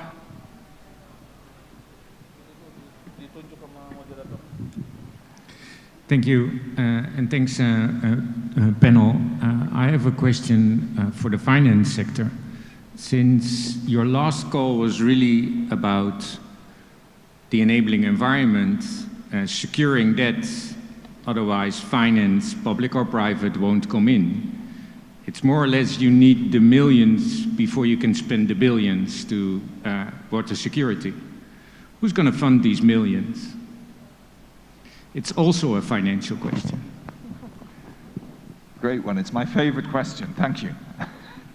I want to hear the answer.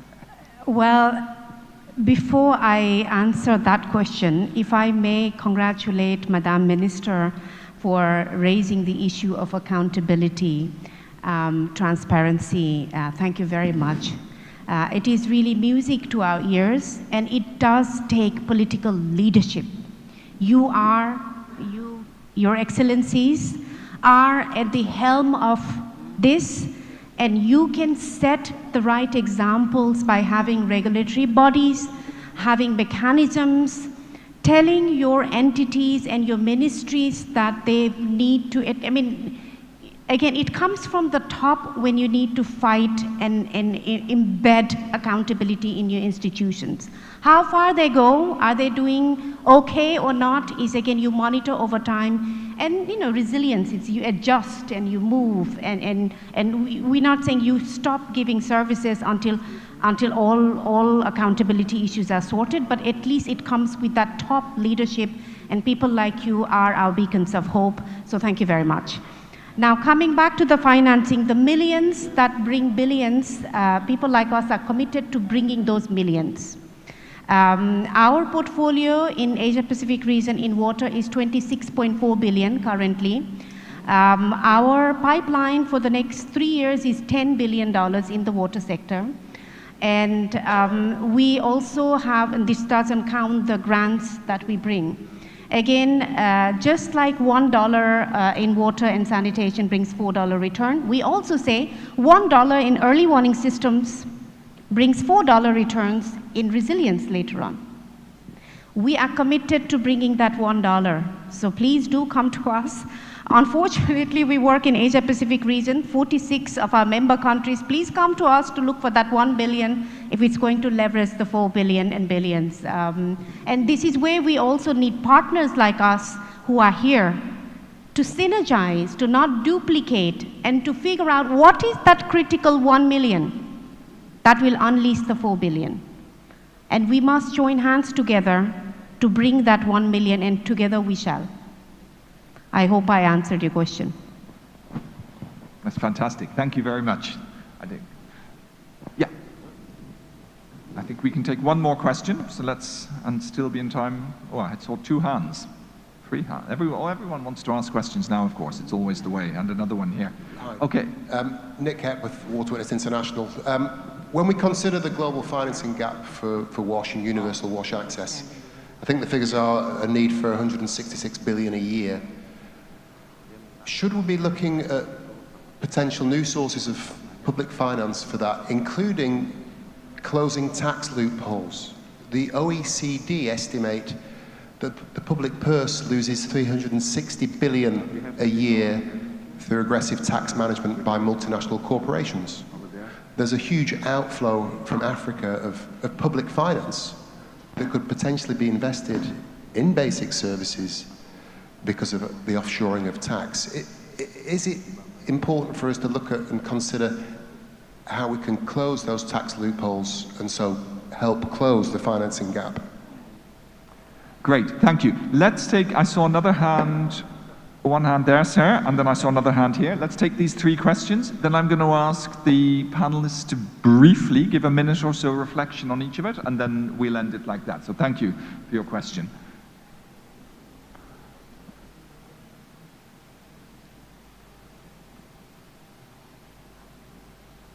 Thank you very much.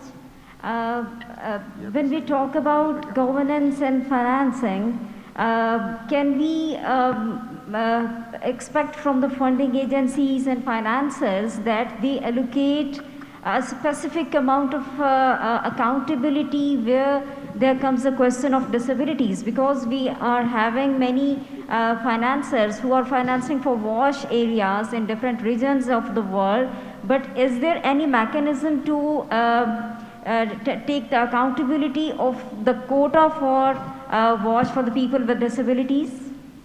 Thank you. Thank you very much. And Sarah, you had, can we just bring the microphone over here? Yeah.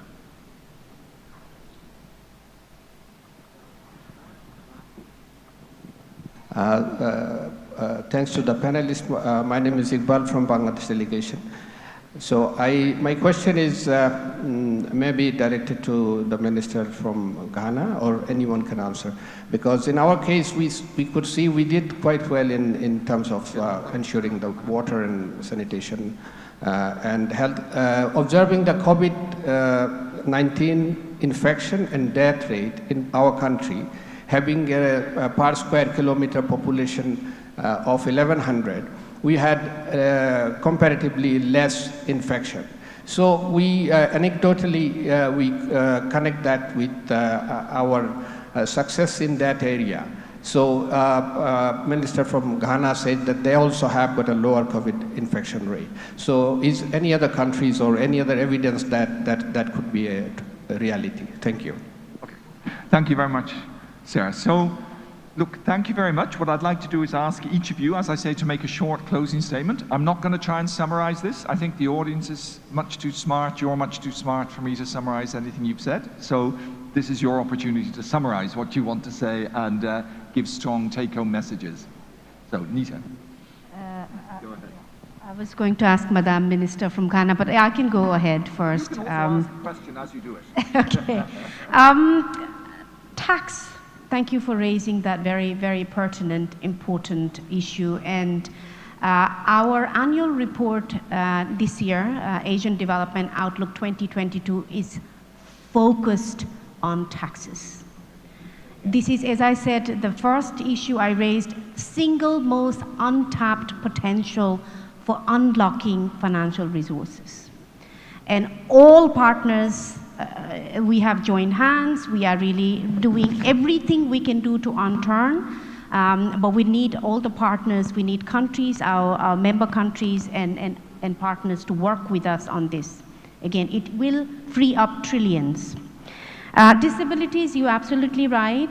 It is not part of our safeguards policy yet. We are trying. And we do look at, as we hope in future, we will assess all our projects and investments as we do for environment, for inclusion, gender plus disability. So we are working on it. It is work in progress. And with that, again, thank you very much. And I pass it on to the honorable ministers.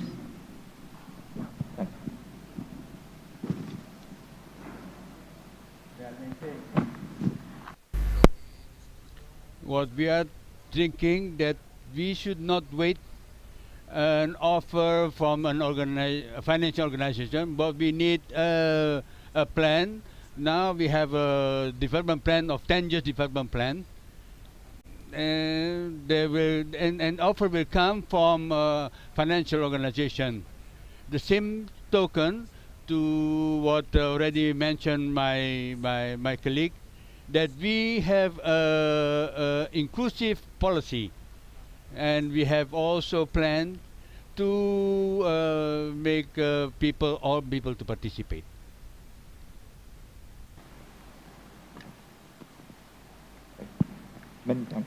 Thank you. Yes, in Ghana, we as a government, we've realized that it shouldn't be business as usual. We have new taxes, a new tax called the e-levy tax that has been introduced. We had a lot of bashing from the opposition, but we believe that's the way to go. Because like Madam said, we have to leverage with something in hand. We cannot go empty-handed looking for funding when we are not sealing loopholes, as was suggested. To seal the loopholes, we have embarked on very aggressive digitization, which is really quadrupling our revenues from certain sectors. Thirdly, we have also tackled non-revenue water, which used to be 53%, now is down to 43%. And we are drilling down, we want to get into single digits in the future. But we've started and we are getting results. The leakages, for instance, in property tax. Properties were undervalued. Now they are all being reviewed to make sure we give proper assessment of properties. And these are all ingrown or in-house, in-country measures that can be put in place to raise funds for our projects. We know the world, in the whole world, there's crisis of funding, and we cannot sit idle. We must do something for ourselves to make sure there is transparency, accountability, and corruption also minimized or eradicated altogether. Thank you. Great, thank you so much. I think, again, I'm not going to try and summarize it, but any discussion for me that touches on political leadership, public finance, cracking down on tax avoidance, cracking down on corruption is a good discussion. I think it's exactly what we should be talking about here. So thank you all very much. We're about to go into our break. Before we go, I've just been asked to remind you, you've probably heard this before, but if you're using a translation headset, please keep it with you, because if you put it down, it has to be sanitized, and it just makes more work for everybody. So keep hold of your headsets. So thank you very much again to our panel. Let's give them a round of applause.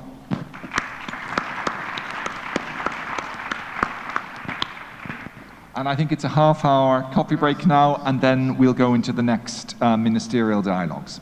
Thank you, and enjoy the rest of your afternoon. Thank you.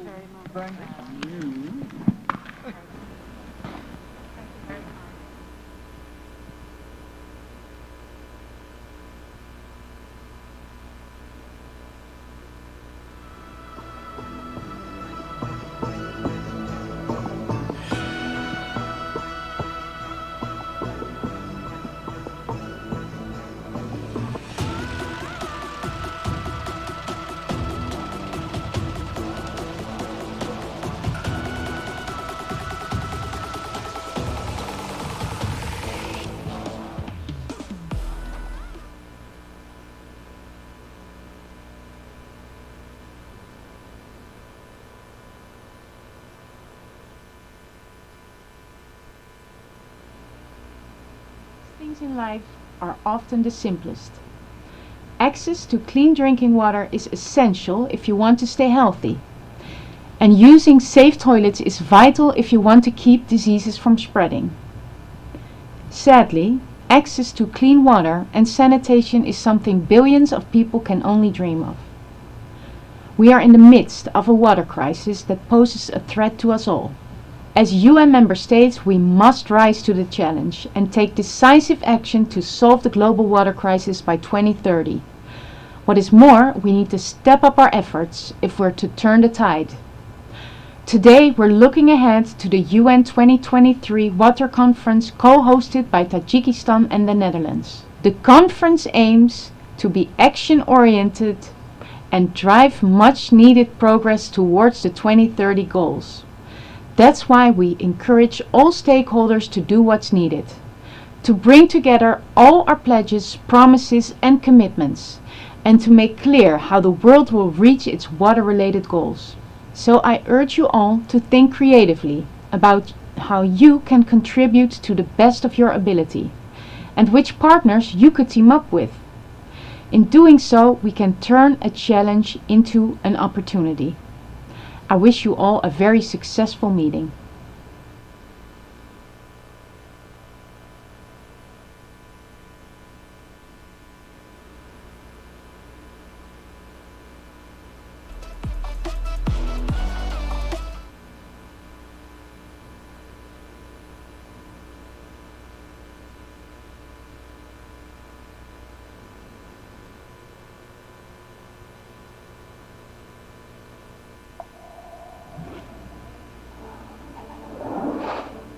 Spain has traditionally dealt with water stress episodes as well as uneven distribution of water. Water scarcity, water stress is part of our reality. A long time ago, we decided and discovered the importance of planning the infrastructures and the management of the water resources in a broad context so that every single basin could be covering the whole understanding of the potential needs, but also how to cover as the consideration of water like as a public good. The management of the whole basin, the integrated plans, the understanding of the different stress scenarios because of floods, because of droughts, are part of our main drivers when thinking about the policy dealing with water. Today we think that these are part of the best practices that we can put in place, but it has not been easy, and we think that we still need to keep investing, to keep learning and to share our understanding, learnings, lessons, or even difficulties still being changed, still being challenging our reality with all other colleagues coming from different countries. Because climate change exacerbates all the risks, all the difficulties that we have been facing up to now. Stress, floods become much more frequent, and in the Mediterranean area we understand what this means. This creates an additional tension on the economy, on the societies, and of course on the different ecosystems. This is why we need to change our mindset. We need to prepare for what it is to come, because the new reality is absolutely different. There is not anymore average scenarios, average availability. We may be facing extreme situations with excess of water or with a strong lack of water. This is why in our new design we have reinforced some of the traditional elements and we have added some new ones. For instance, being sure that there is a very important and massive, intensive participation of the different stakeholders when defining the main drivers for the new policy. For instance, being sure that making the attribution of the water uses compatible with the standards of the environmental concerns is always respected. For instance, being absolutely sure that we can ensure access and sanitation to any citizen all over the country. Or for instance, integrating the non-conventional resources into the water cycle. Water coming from the reuse of water coming from desalination. And finally, understanding that we need to mobilize the public and the private investment towards the right direction. We need to cover the gaps and to update the quality of our sanitation processes. We have adopted a plan that works with sanitation, the reuse, the savings, the efficiency of the water all over the country, identifying there where there were still gaps and where we need to invest. Same for digitalization. We need to be sure that we can use the water in the wisest possible way. This is very important to anticipate where the problems may be, to identify where the leakage may be in the transportation of water in the urban cycle, to ensure that the final user is making the most efficient possible use of this very precious resource, to understand how we can make a parallel development of the hydro and meteorological models and scenarios, to prevent and to ensure that we can use this digitalization as a means to ensure that there is a proper discipline in the use of water qualities, but of course also any type of non-authorized use of water or pollution of water. Very frequently, we tend to think that water is a local policy, but of course there are many implications at the regional or global arena. And of course, there is a very strong need to cooperate in this field. This is why the whole team working on water policies in Spain take part of the different processes that we have been trying to promote or to participate in. We are fully committed with the SDG 6 accelerator framework promoted by the United Nations. But not only that, we work with the units in the different Latin American countries, Ibero-American countries, so to ensure that there is a full share of the different experiences so that we can improve the different measures that we adopt at home, but also that we can work with our colleagues coming from different countries in different initiatives, including the capacity of new researches, of new possibilities or new challenges in the water management sector. Something which is particularly important, as I said before, in the Mediterranean region. This is why we have adopted the decision to promote a similar program in the context of the 5+5 Mediterranean area, so that the 5 West Mediterranean countries coming from the north and the 5 West Mediterranean countries coming from the south of this basin can work together in this very same field.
Inggris. Otomatis.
Can I be heard?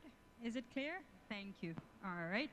Good evening, good evening, good evening. If we could kindly take our seats. I promise you this will just be half an hour before we head on to the reception. Welcome. I know you've had an intense day, but I also think a really interesting day. And I know that we've learned a lot from what has been shared by yourselves. So please take your seats as we begin the session on bringing the SMM home. Thank you. All right. So, honorable ministers, esteemed partners, and guests, welcome to the session of bringing the SMM home. My name is Serene Malik. I am from Kenya and the Executive Secretary for the African Civil Society Network for Water and Sanitation, the umbrella organization of CSOs in Africa, and the Vice Chair of the Sanitation and Water for All Partnership. Welcome to this session. So what are we going to do here today? We're really going to hear from our esteemed guests here today, Monsieur Omar from Honduras, and the Minister from Chad, Monsieur Ibrahimou, on what has been the ideas that have come up today, and what is it that they want to share, and how they're going to be taking that back home to share within their constituencies, their countries. What is interesting today is that we're having two different perspectives. Monsieur Omar, that runs within Honduras, a grassroots organization, so really ingrained at the local level, and the Minister from Chad, which is really at the executive level. So it's really hearing two different perspectives, the people and the government, in terms of how they will be taking back the learnings of today and the sessions of today. So, without further ado, I would like to invite Monsieur Omar Esau Niznius Vasquez to go ahead and introduce himself and tell us what excited you today on the first day of the SMM. Over to you.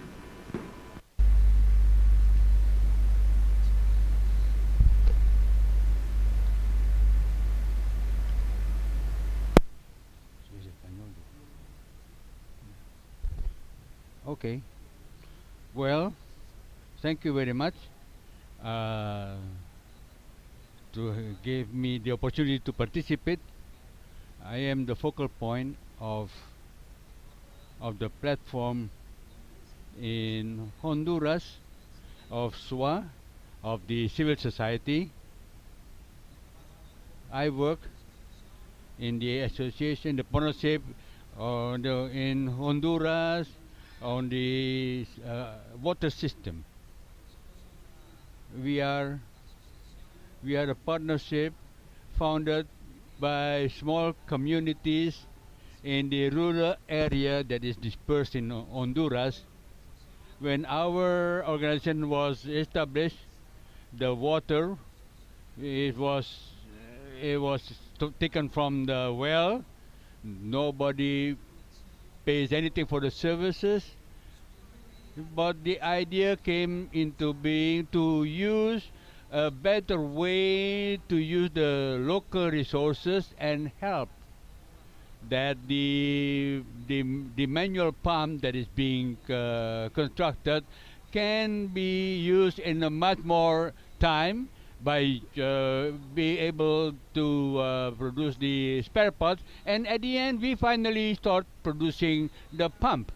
So the dream was to bring the services to the houses, and this was happened. After being able to distribute to 15 households, and then we finally in 2015 we were able to distribute to all the community. We have learned from this event, and I like the vision of SWA, SWA, of multi-parties holder. There should there can be just one solution for all. We have to work jointly. And also, I like to focus the current problem of triple crisis and look at it in a holistic manner and look at opportunities from other experiences, which is very interesting, of grouping of different ministries. And I understand that the solution could be much even better. So for us, we would like to bring this idea, although in our country we already did some experiences with SWA, and we built a platform on the municipality level at the local level. So we bring it from the national level down to the municipal level and to the local level. So that is necessary in order to make the changes necessary. So it is also necessary to have coordination among the ministries, multi-sectors. It is good, and I like it, and I see that this is the I look at it as an opportunity. It is an opportunity to make a better planning, talking into giving regard on the vulnerability of each country, the risk of climate change, the drought, the also of the pandemic. So we are prepared to make the planning, and also furthermore, I would like to use the opportunity that within that risk that there is we will be involved. We look at what is important, that is the sustainability of the system. I feel that this have to be included in the planning. I was saying in a group just recently that I was looking at the calculation, and in the 1991 a report from the World Health Organization. After the decade of the 80s, the report says we miss 1,200,000 people that is not covered. And after that, furthermore, there is a report that more people have no access to the water services, and there is also another report that they invested $38 million every year, but then they were not able to reach. So the money, the fund that has been invested, have been to sustain the price of water. So because the user were not able to benefit from the services, from a sustainable services, and the cause for this is exactly for that sustainability. So therefore, we would like to bring your ideas to involve in a new model of a process of development. We have implemented, as I mentioned in the meeting, that the user have to be the active subject. They should not be the objective. If they are being passive, so what we are generating is a huge dependency, which is growing every time. I understand there are users that cannot pay for water, but there are also users who are able to pay the telephone bill, buy Coca-Cola, and they have been doing that for years. So we have to bill on those users that cannot pay the bill. But at the end, we have to find a system that is sustainable. This group is so large and we are able to make changes in the world. I think what we have to do is a plan that would safeguard the resilience against the pandemic and the climate change, and we can motivate the people. Thank you very much. So Omar, a big hand. Thank you, Omar, for those powerful remarks and for sharing with us.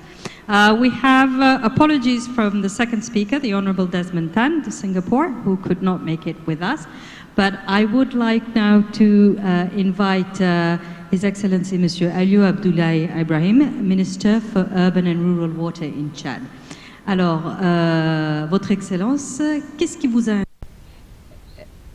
Excellency, what have inspired you today and what will you share with your colleagues when you return to your country?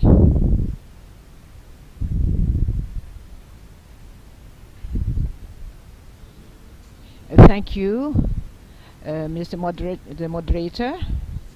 Thank you to you all. And I'm very happy to be here at this conference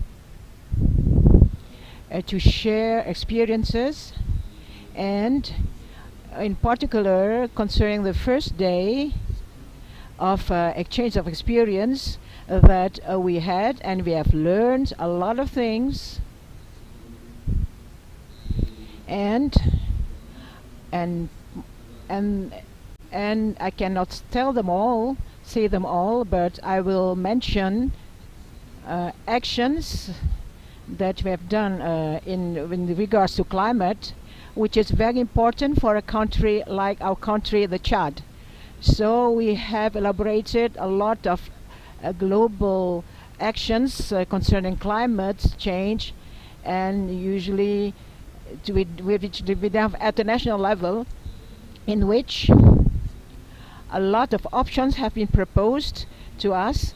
Then we had to select them, and we have to do it based on our experience that we have learned here, and to implement it when we go back with the minister in charge of sustainable development. And secondly, and this day has allowed us to see and to realize the problems, which is very important to us. It's the disparity between urban and rural areas, and also in terms of access to drinking water. And this is very clear that access rate is often better in urban areas compared to rural areas, of course. And we think that we have to do a lot of efforts here to increase the access rate in the rural areas. And this is also the contribution of our partners, which is very important here. And also now today, we in the rural areas is 60% of coverage of access to drinking water, and 19% for sanitation, and the disparity rate of 15 to 85% in the others. There's a lot of disparity, which has given us a lot of problems in our country. Then I think we need participation from our partners to help us in this. Thank you. Thank you so much for your observations. A big applause for him. We are at the end of our session. We will be going towards the reception, but I believe the details will be provided on the way out. And we also have a small video. I'll invite Lucinda up here to continue on that. Thank you so much, Serene. Thank you so much, panelists, for bringing us home. The reception is happening just in Lausanne 1 and 2. It starts at 7 o'clock, so you have a bit of time to freshen up, to go to your room if you would like. Thank you for an amazing day. We're looking forward to another very active and dynamic day tomorrow, so enjoy the reception tonight, and we continue tomorrow. Thank you so much.